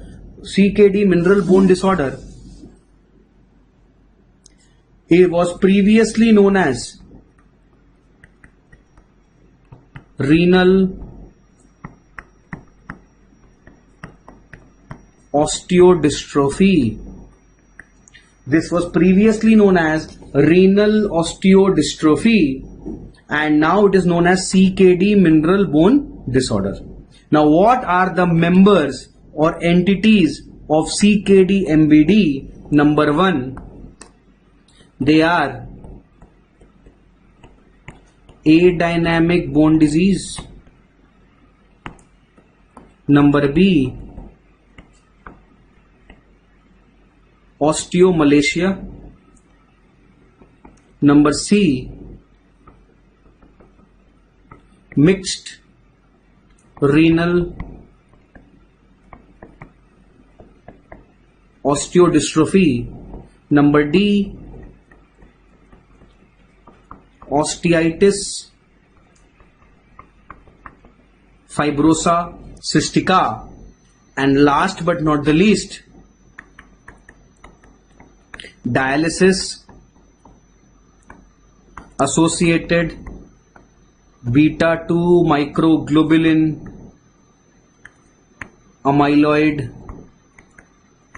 deposits.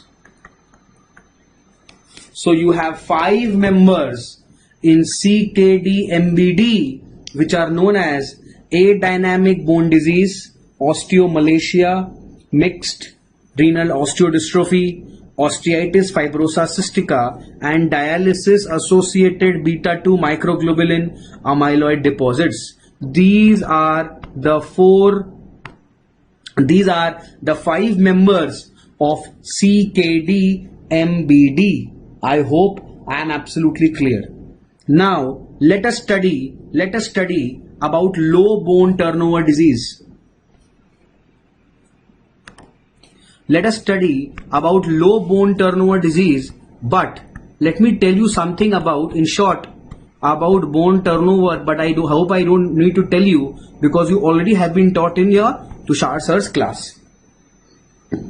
Okay. So bone turnover is the ratio of bone. Sir, what is bone turnover, sir? Sir, bone turnover is basically the process of marna and jina, the process of dying and living. Sir, it is the process of bone formation to bone resorption. It is the ratio of bone formation to bone resorption.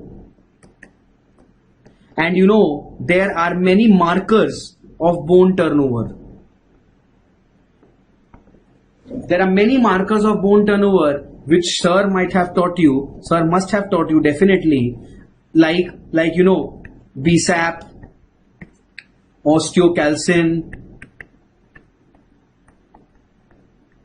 etc. But we physicians, we do not understand so much of these bone markers, and what we have done, we have made parathormone as the surrogate marker. So we consider parathormone to be the surrogate marker of bone turnover.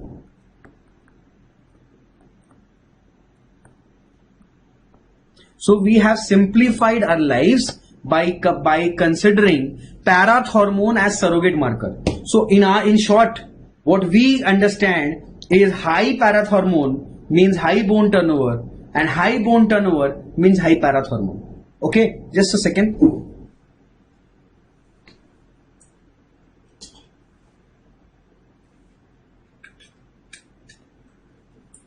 Yeah, I'll just put my phone on charge because you know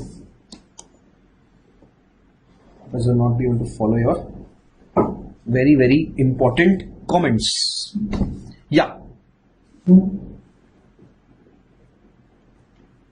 superb. So bone turnover is basically the marker of bone turnover is parathormone that we consider. Now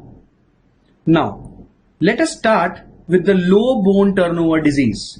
Let us start with low bone turnover disease.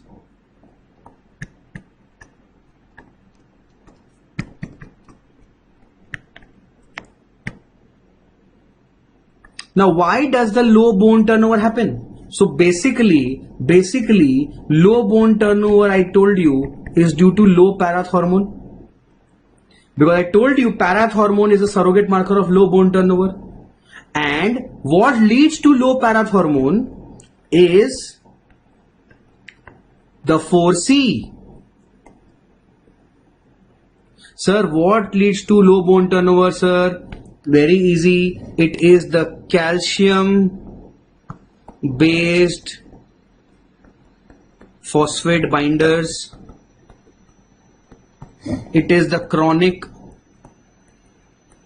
inflammation.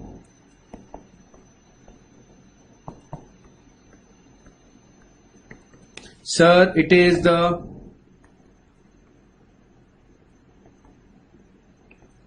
खाने में vitamin D. And last but not the least, increased calcium in dialysate fluid. So basically these are the 4C that lead to low parathormone, because see, chronic inflammation will downgrade parathormone. Calcium, if you give more calcium to the patient, you know calcium is a negative feedback regulator of parathormone. Parathormone increases calcium and calcium decreases PTH.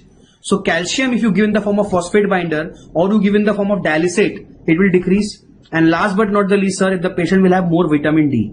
I made this a PJ so that everything gets into C. Everything gets into the C. I hope I'm little clear. Okay? I have told the tech guy to look after the app. I think yes, I have seen whatever you have told me. I have told him to look at it. Okay? That issue will be resolved very soon. Do not worry. Do not worry. I know that I am also using the app. I am also watching the video along with you. Okay? So not much of a issue is happening. I am also watching at it. Now all these will lead to low parathormone. All these will lead to low parathormone, and low parathormone will lead to low bone turnover. Now, in low bone turnover disease, there are two entities. One is adynamic bone disease,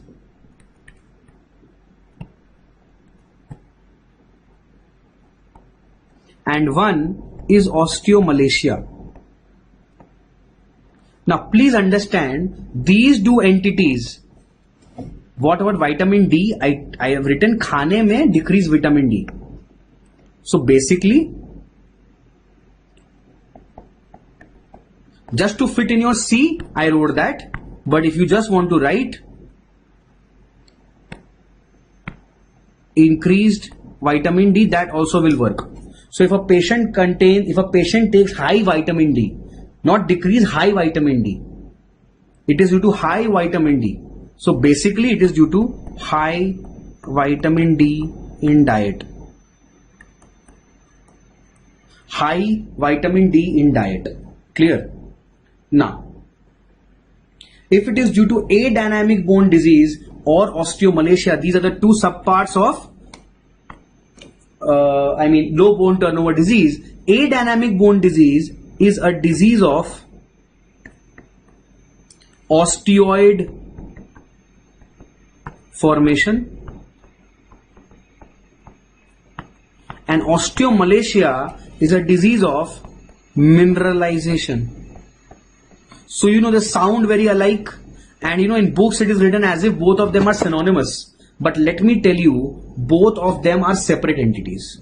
Both of them are separate entities. One is a disorder of osteoid formation and one is a disorder of mineralization. Next,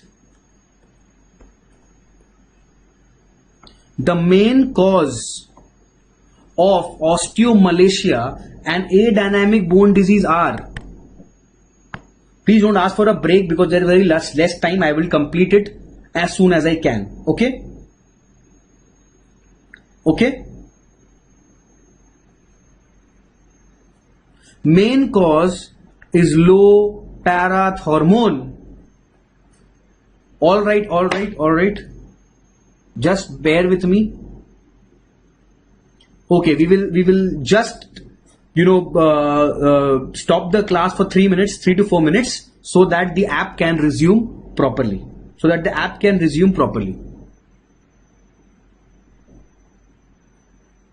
Okay? Yeah. So we were discussing CKD, mineral bone disorder, and we were discussing low bone turnover disease, And why had the bone turnover become low? Because due to PTH decreasing, and PTH had decreased due to four things: inflammation, high calcium in the phosphate binders, high calcium in dialysate, and high vitamin D in diet. If you basically take vitamin D supplements, excess vitamin D supplements, that is what will happen. Now,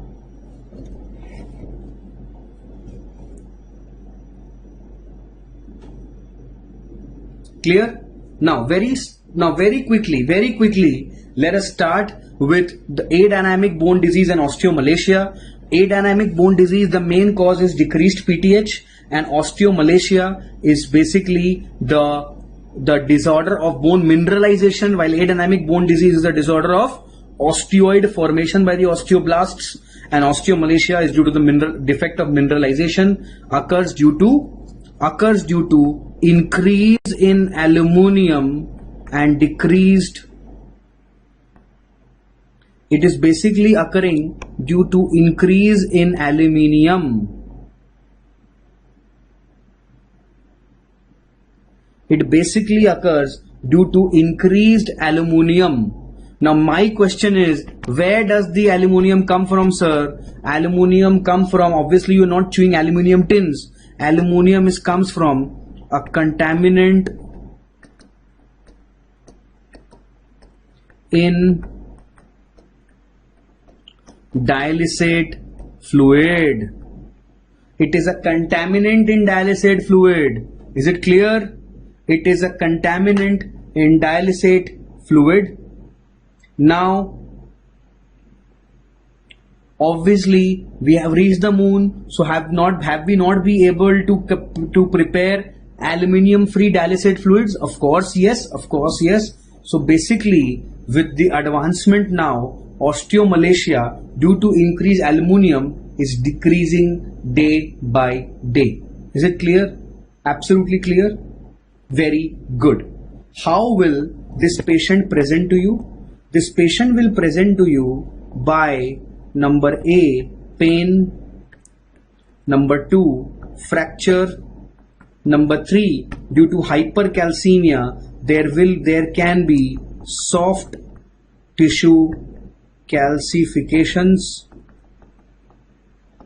and this soft tissue calcifications is known as tumor calcinosis. Sir, why is it so? Because tumor is known as soft tissue and calcinosis is due to calcium deposition, so it is known as tumor calcinosis. Tumor calcinosis. Yes, iOS is working good because I am also viewing on iOS and it's absolutely clear. Clear? Good. How do you treat low bone turnover disease? Sir, we treat low bone turnover disease by number one, giving non-phosphate based calcium, non-calcium based phosphate binders.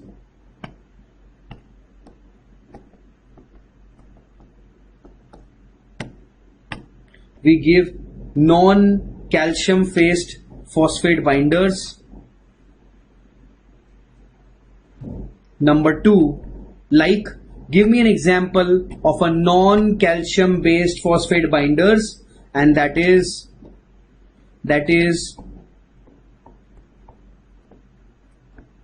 Cevilamer. That is Cevilamer. Cevilamer is a non-calcium based phosphate binder. Non-calcium based phosphate binder. Or what you can do is to treat low parath hormone, you can give recombinant PTH in the form of teriparatide, which can increase the bone turnover. Now basically what happened was a CKD patient who was a follow-up of mine, he actually had a fracture. When he had a fracture, he called me, sir, my femur is broken. Immediately I told him, go and consult Dr. Tushar Mehta. He went to consult Dr. Tushar. Dr. Tushar treated him. He operated him. And 1 month later, with a plaster and with all the necessary things, he came to my clinic. When he came to my clinic, he started weeping. He was very, very unhappy. He said, "Sir, why did this happen to me? Sir, why did this happen to me?" I said, "Why? What happened?" He was like, "Sir, I have taken calcium and vitamin D, sir, from 3 years, sir. I have taken so much of calcium and vitamin D, sir. I will file a case on them. I wanted my bones to be strong. So, sir, I'm taking each day, I'm taking calcium, vitamin D, even before I have a renal disease. And sir, renal disease so is very mild. There's not even a problem. Creatinine is just on the higher side. I'm still taking so much of calcium and vitamin D. Why did this happen to me, sir? I'll file a case. Those were Nakli tablets." I was like, "Okay, since when are you having?" "Sir, since last 3-4 years, sir." "Sir, every day I take a vitamin D ka capsule. Every day I take vitamin calcium ki 2-3 tablets." I was like, okay, let me check your blood then. I got a blood test done. I checked serum calcium and serum vitamin D. And serum calcium was 12 and vitamin D was 93. So basically, this gentleman had taken so much of calcium, so much of vitamin D. What had happened was, there was vitamin D intoxication and there was hypercalcemia, both of which suppressed PTH. And if PTH is suppressed, what happens was the bone turnover was suppressed. So the ratio of bone formation, bone resorption was suppressed. So basically there were no new cells in the bones. All were the old cells. They were not remodeled into newer cells. So the bone was full of old dead cells. And as soon as he sustained a minor trauma, he underwent a fracture. So I told him that, "Sir, you are not having a fracture due to less efficacy of the tablets. You are having a fracture, sir, because you took too much of those tablets and ultimately they have harmed you, sir." The moral of the story being, sir, excess of anything is bad. Sir, excess of anything is bad, sir. Excess of even water is bad. So that is the reason one must consume everything in moderation and one must follow doctor's advice. If you take everything in excess, thinking this will help me, ultimately it will only harm you. Ultimately it will only harm you. I hope I am absolutely clear. Clear? All right. This is about low bone turnover disease. Now come to high bone turnover disease. Come to high bone turnover disease.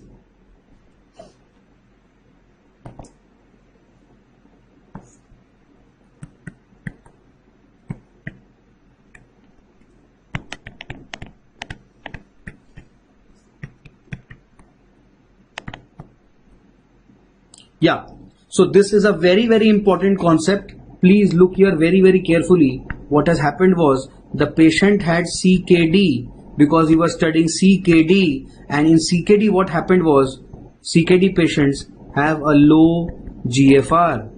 Because of low GFR, there will be low phosphate excretion. Because of low phosphate excretion, ultimately what will happen was there will be increased serum phosphate. And when there will be increased serum phosphate, what do you think the body will try to do? The body will obviously not try to leave it. The body will try to excrete it. And which do you think is the principal phosphaturic hormone in the body? The body will try to excrete phosphate through which hormone? There is only one hormone, and which is very, very important. That is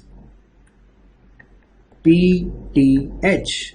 So the body will try to excrete the phosphate in the form of parathormone, and PTH will rise in the body trying to excrete the phosphate.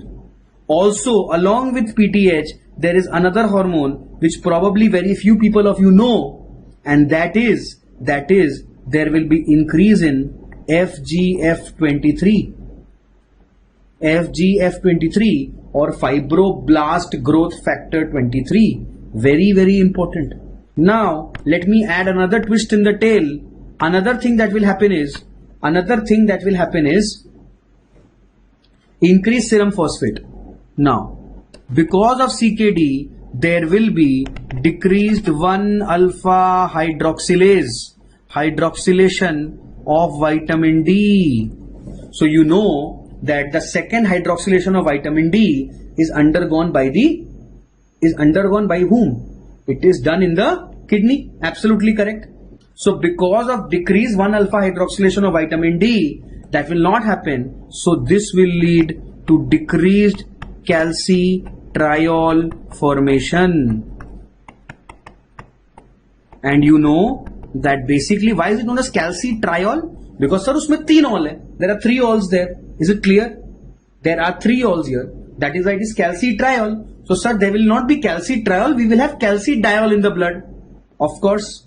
And you know, calcitriol is the active form of vitamin D. Because there is low calcitriol, there will be decreased calcium absorption. You know that vitamin D is very important for calcium absorption. If calcium absorption is less, there will be decreased serum calcium, and ultimately what will happen? There is a receptor in the body which senses how much calcium is there. And what is the name of that receptor? That receptor name is calcium sensing receptor. So calcium sensing receptor is that which senses it, and this is sensed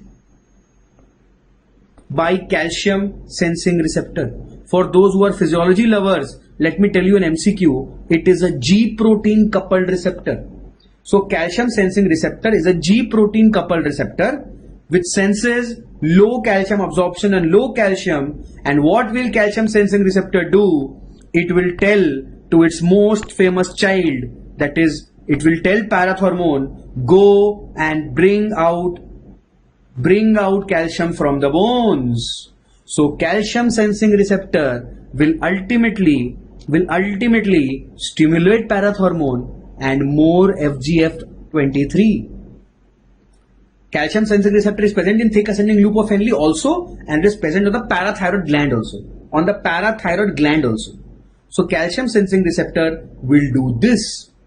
Now FGF23, what is the full form of FGF23? It is basically fibroblast growth factor 23. This is FGF23. Now there are 5 important points of FGF23 which are very, very important, and I will tell you separately. Don't worry, just remind me. Now FGF23 does something very, very interesting. FGF23, what it does is it increases parathormone and it also inhibits calcitriol formation.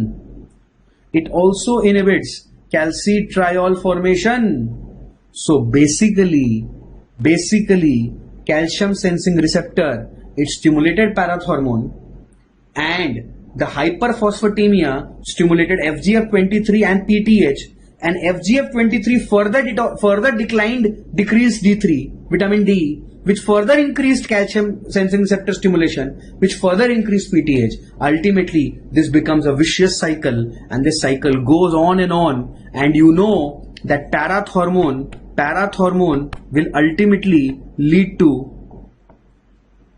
stimulation of osteoblasts and osteoclasts. And I had told you PTH is a surrogate marker of bone turnover. High PTH means high stimulation of blast and clast, and ultimately it leads to bone turnover. High bone turnover is thus attained due to the entire process. So just see, I have algorithmically proved to you, I have proved you mathematically how high bone turnover results in CKD patient. How high bone turnover results in CKD patient due to increased PTH resulting from the exact algorithm. I hope I am absolutely clear to all of you.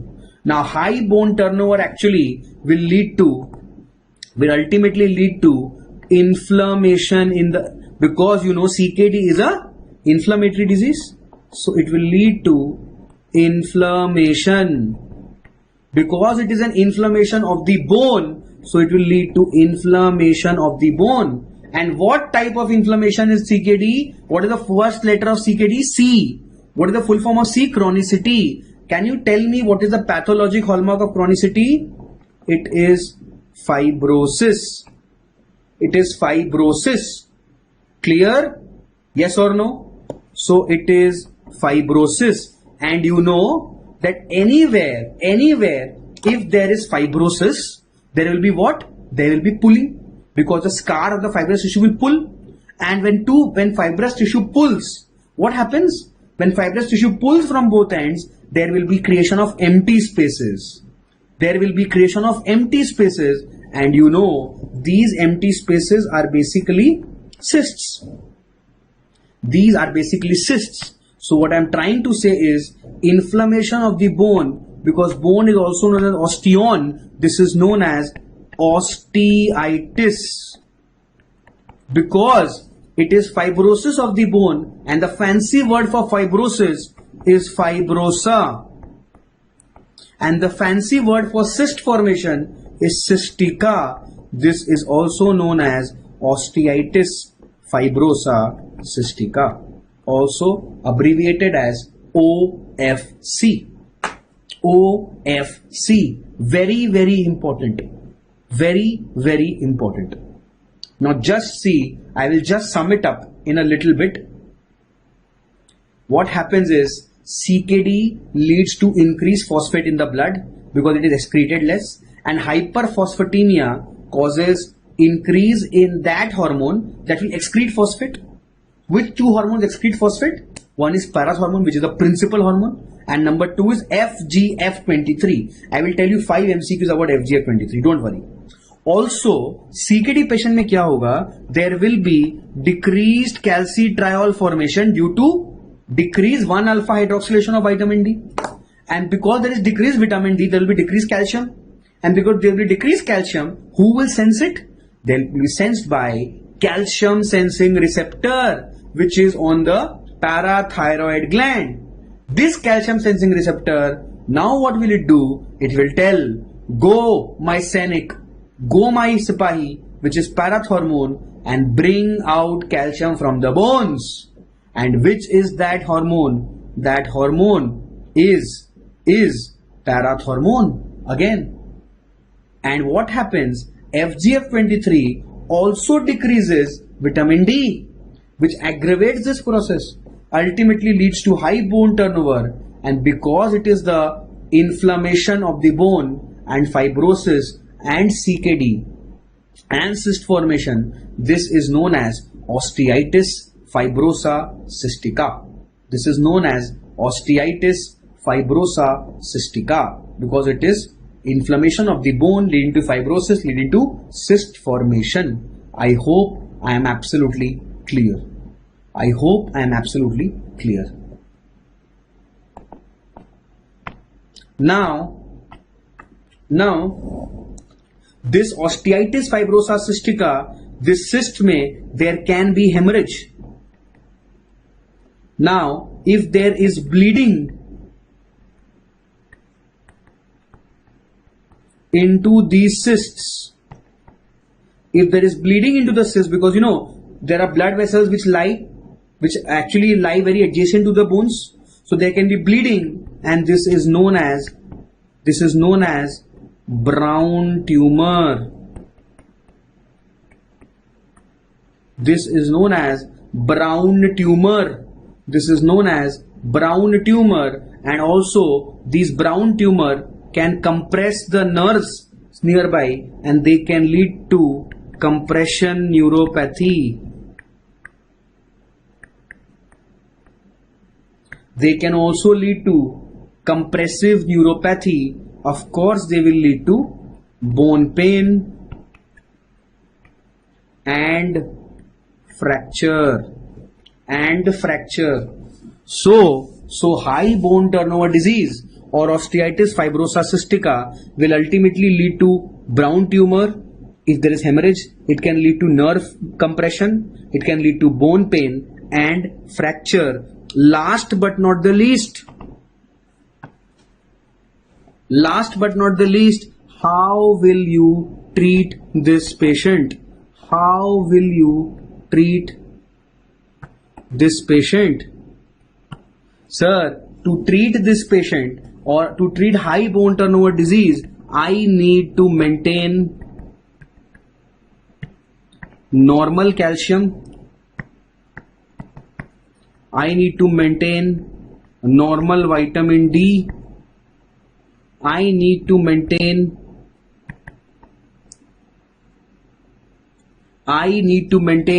normal phosphate, and I need to maintain normal PTH. And the target of rest of all you know, but PTH is usually tried to maintain the target of 150 to 300. 150 to 300. How do you maintain PTH to be normal? By maintaining A, B and C, because you know PTH is nothing but it dances to the tunes of calcium phosphate and vitamin D. So agar calcium phosphate and vitamin D are normal, PTH will be normal. So simple. Yes or no? Absolutely will be normal. Sir, is there any other way to maintain normal PTH? Yes sir, one more way, that is why I have taught you this topic in details, and that is something known as calcimimetic. Sir, what is calcimimetic? Please see in the flowchart I taught you that there is calcium sensing receptor which gets activated by lack of calcium and which aggravates PTH. Yes or no? So मान लो, basically what you want to do is you want to give something that calcium sensing receptor does not do this. And how will that occur? That will only occur if you... So what is the agonist of calcium sensing receptor? It is calcium. It is obviously calcium because it's a calcium sensing receptor. Yes or no? So, but if you give calcium, you have the risk of hypercalcemia. So you want to give something which is like calcium but which is not calcium. I am repeating, something which is like calcium but which is not calcium, and which will go and satisfy calcium sensing receptor ki bhai lo, you please take this and do not cause increase in PTH. So that which is like calcium but which is not calcium, that is known as calcimimetic. So what will it do? It will saturate calcium sensing receptor and suppress PTH. Is it clear? Please tell me a name of calcimimetic. When I was studying KD Tripathi in second year, it was written in the footnote of the chapter, and that calcimimetic is known as cinacalcet. Cinacalcet. Clear? Absolutely clear? That is cinacalcet.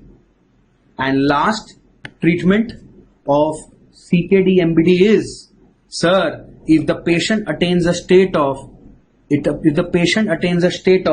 tertiary hyperparathyroidism.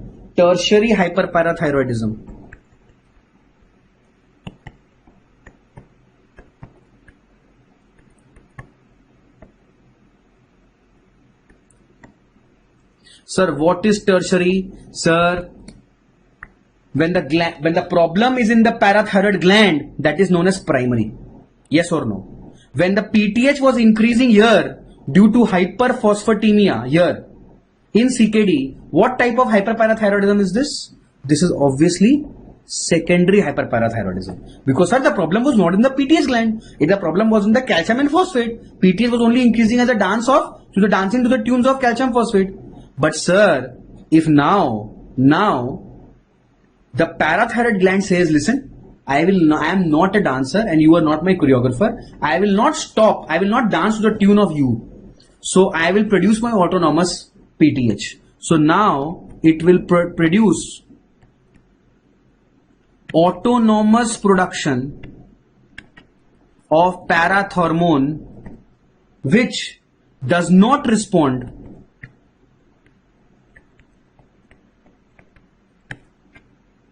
to calcium, phosphate or vitamin D.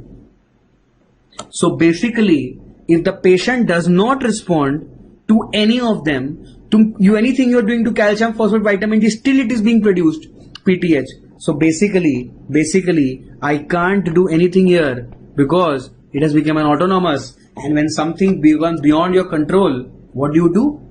You cut it and throw it away. So the treatment is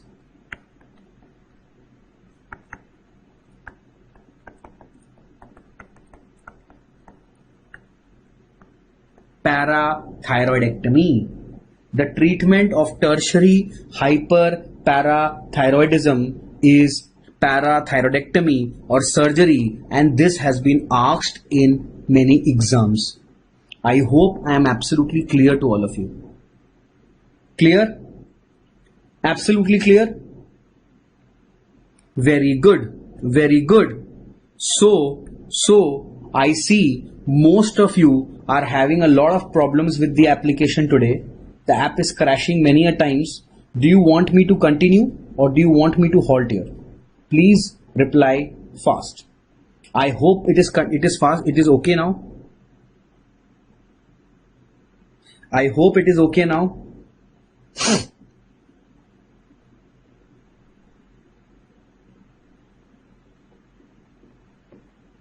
Is it okay? Is it okay now?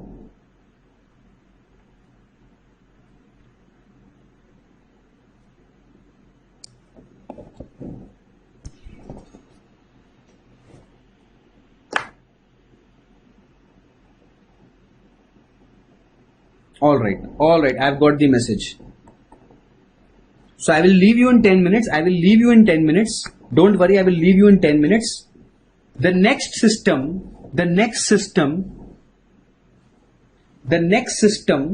after this would be vascular. and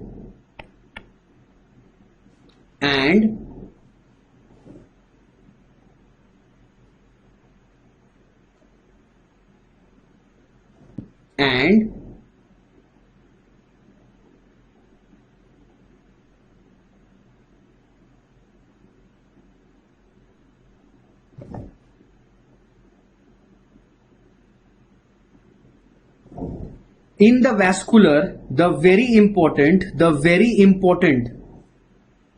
manifestation that we have to study in the vascular system is calcific uremic arteriolopathy.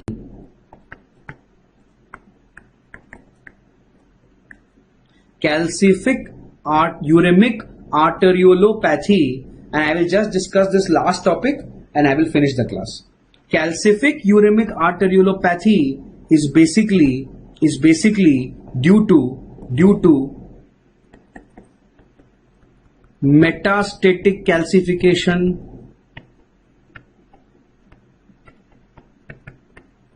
of blood vessels. So there is excess calcification deposition, excess calcium salt deposition in the blood vessels due to uremia, of course, and ultimately leads to arteriolopathy. And what are the risk factors of calcific uremic arteriolopathy, which is abbreviated as CUA? CUA. The risk factors of calcific uremic arteriolopathy are number one, diabetes mellitus, number two, dialysis vintage, and number three, very important, which will always be mentioned in the MCQ whenever this question is asked, that is vitamin K antagonist like warfarin. So the risk factor of calcific uremic arteriolopathy is diabetes mellitus, dialysis vintage, and vitamin K antagonist or warfarin, Please remember, this is very very important. आज तक जितनी बार, whenever this question has been asked, this has always been mentioned. This has always been mentioned in the question about warfarin, that the patient was on warfarin due to so and so reason. Is it clear? How does this patient present to you with? This patient presents to you with, it starts with livedo reticularis. It starts as livedo reticularis. Ultimately it undergoes skin necrosis and progresses to an eschar because of skin necrosis. So the very key word here is livedo reticularis, and I hope that livedo reticularis is found in many disorders. I hope you know. Dialysis vintage means long-standing dialysis patient. Long-standing dialysis patient, 5 साल, 10 साल, 7 years से patient is on dialysis, who's a diabetic and who's on warfarin. If the patient has all the three, God save this person. Okay? Ultimately leads to skin necrosis. Clear? Due to metastatic calcification of the blood vessels. And what is the treatment of this patient? How will you treat this patient? So treatment is number one. The treatment number one is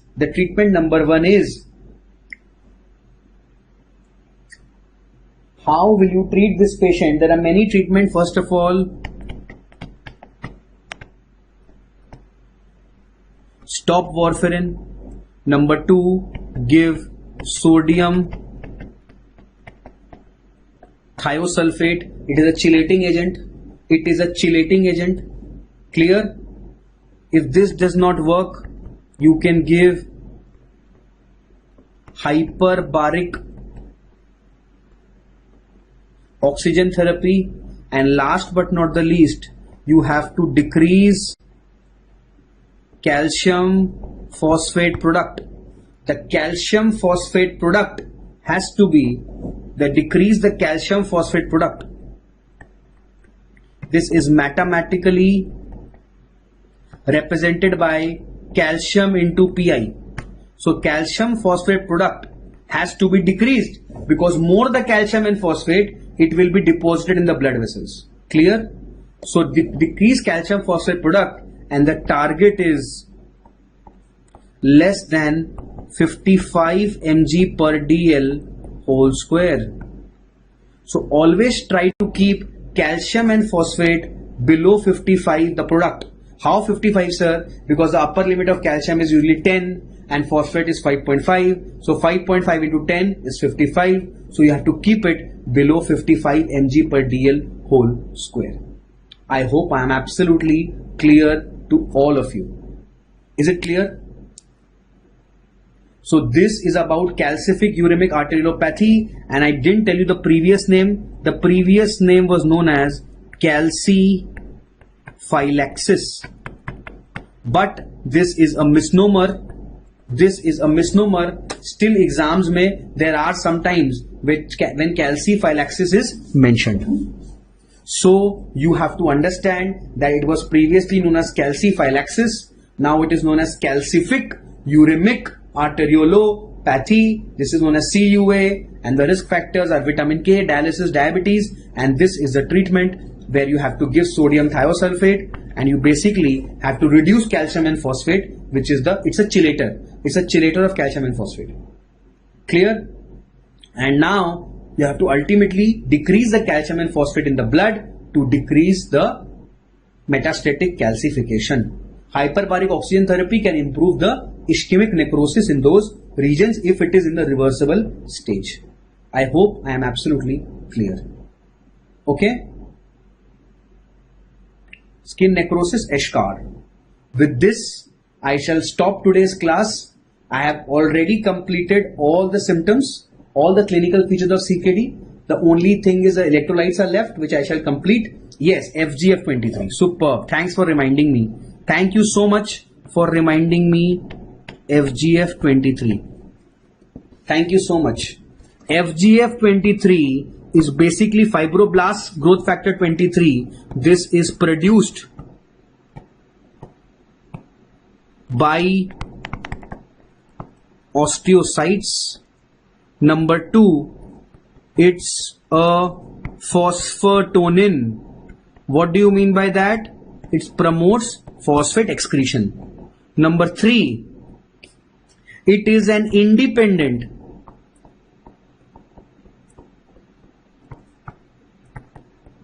risk factor of mortality and left ventricular hypertrophy. Number 4, it is one of the earliest biomarkers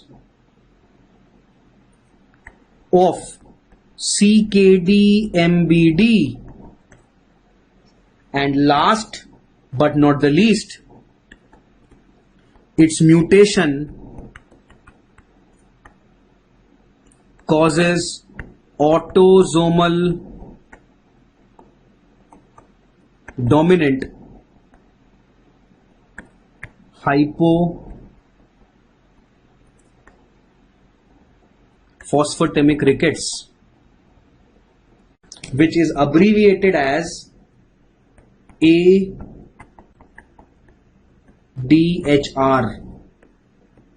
autosomal dominant hypophosphatemic rickets. Let me tell you one point extra. It decreases vitamin D3. Do you remember my yellow arrow? I made like this. FGF23 decreases vitamin D3. Yes, by inhibiting 1-alpha hydroxylase enzyme, of course. By inhibiting 1-alpha hydroxylase enzyme. So these are the 6 points. Number 1, it is a phosphotonin. It is produced by osteocytes. It's a risk factor of mortality. So 2 CKD females came to me. Both were fighting, sir, I will die first, I will die first.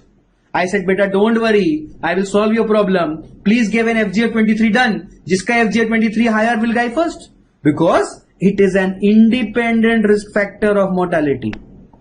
Number 4, it is one of the earliest biomarker. May happen that right now CKD-MBD has not occurred. But before even it will occur, it will FGF23 will rise in the blood and it will tell you it's a biomarker that CKD-MBD is going to happen in this person. And its mutation causes ADHR. Why, sir? Because it's a gain mutation, and if it's a gain, FGF23 will cause all the phosphate to be lost from the PCT. So you will lose phosphate and you will develop ADHR. It will be taught to you in your pediatric class also. A hereditary rickets. There are many causes. One is autosomal dominant hypophosphatemic rickets. And 6th point, it decreases vitamin D3. Remember my yellow arrow? Remember my yellow arrow? Very good. Very good. Thank you. So we have completed today's class and we have almost completed CKD except for the treatment part and dialysis part. That we will do tomorrow. And do you want to see photographs? If you want to see photographs, please give me a smiley. Give me a love wala smiley. Quickly. Phosphotonin means that increases phosphate excretion. Clear? Increases phosphate excretion. Clear? Now, very quickly, let me see who answers this. Quickly. Now, these are not my muscles. Okay, these are not my muscles. This is basically a swelling, and any swelling in the body in medical science, this is known as tumor. This is known as tumor. And because this is due to calcium deposition, this is known as tumor calcinosis. Tumor calcinosis, which is seen in which disease? This is seen in low bone turnover disease, like adynamic bone disease. This is tumor calcinosis. Now, leave this. Beautiful photograph. This will be taught to you by Sumesh sir also. Let me see who answers this. Let me see who answers this. Can you see in this spine X-ray of my patient, there are alternate dark and light bands, dark, dark, dark, dark, dark, light, dark, dark, light, dark. Can you see this? Alternate dark and light bands in the X-ray, alternate sclerotic and lucent areas on the vertebral X-ray, and these resemble, because these resemble the stripes on the jersey of a rugby player.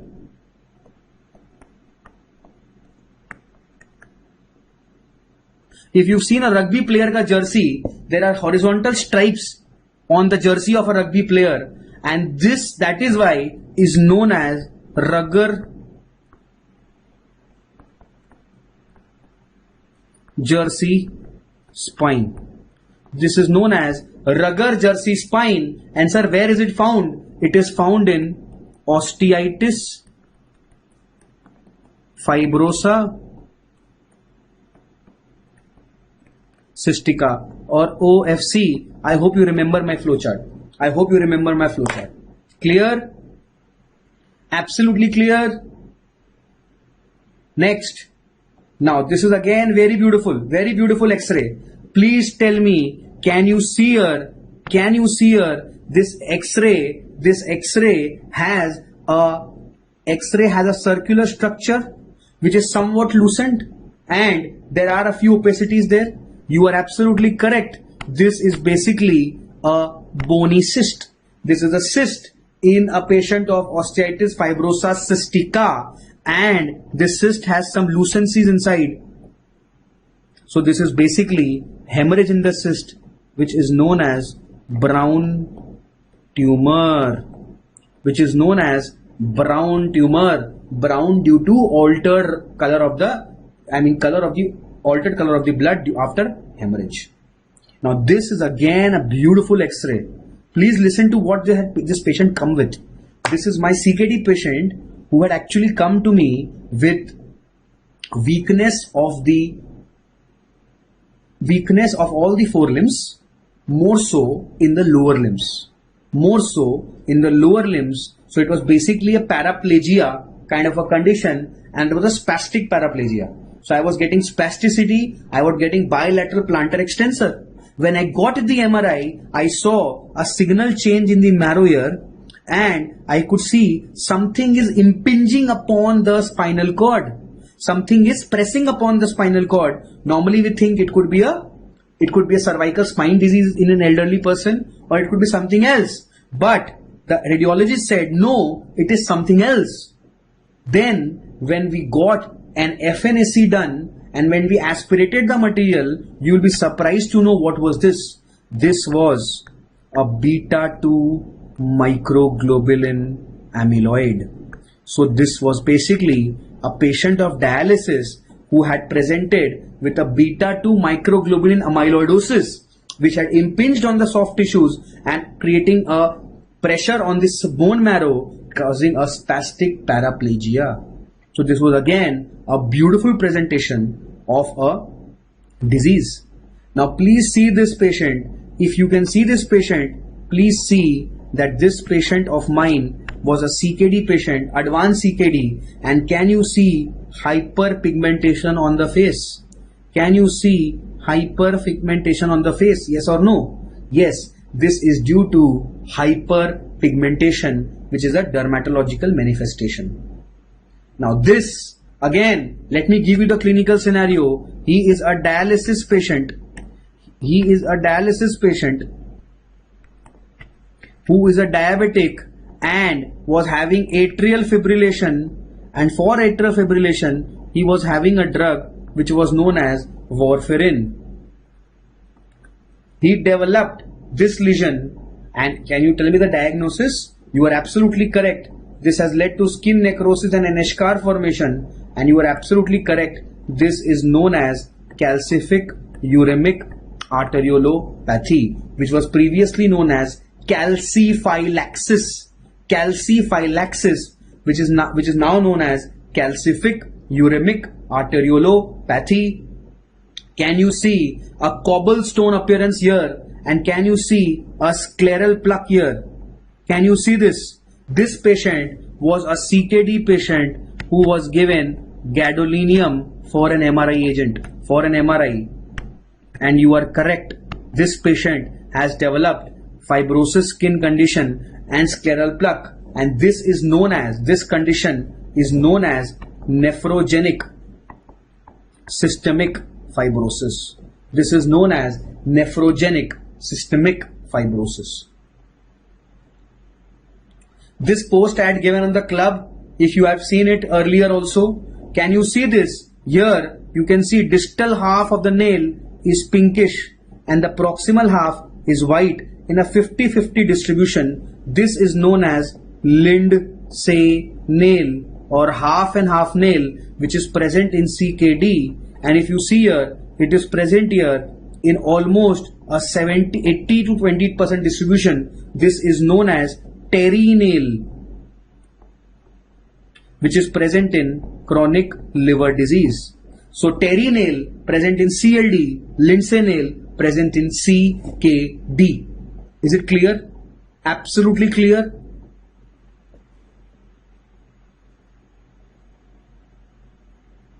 Last but not the least, I would like to discuss a few questions, but I see most of you are having a bit of problems, and I can totally understand that it is very difficult to study this way. So I will conclude today's class. I would conclude today's class and I will discuss the questions tomorrow. Do not worry at all. I will discuss them at all, and I would quote the famous saying by the biggest entrepreneur of our generation, by Elon Musk. And when he says, if something is important enough, you do it even if the odds are not in your favor. So very many people, they calculate the odds when they say that, sir, 1 lakh student appearing, 1000 this seat, sir, how will I get? Percentage is this much. No. Don't calculate the odds. Odds calculation, leave it to person who are losers. You are winners. You do not think. We have to think that even if there is one seat, that one seat is for you. My father used to tell me when I was going to appear for the PGI exam in my MD days, I got a bit disheartened. And I told him that, Papa, what will happen? There are only 18 seats. And what if I don't get? Sir, how will I get? The entire country is contesting. There are only few seats. I told him, my father told me that even there are 18 seats, but how many do you require? On how many chair will you sit? How many seat will you have? You require to sit. I said 1. So there is enough for you. So always think in that perspective, that there is enough, and do not calculate the odds. So with this, I conclude today's class. Thank you very much for patient listening. And if you missed anything, please see the recorded videos. I will start a Facebook link again, as I always do. And you can please post any doubts if you have. And of course, you can mail me and you can contact me on my these contact list. Please you can join my FB page also, and you can subscribe to my YouTube channel also, which is by the name of Dr. Vivek Nephrology and Love for Medicine respectively. Thank you so very much. Thank you so much. All the best. We will meet tomorrow and we shall conclude it with a smile. Thank you so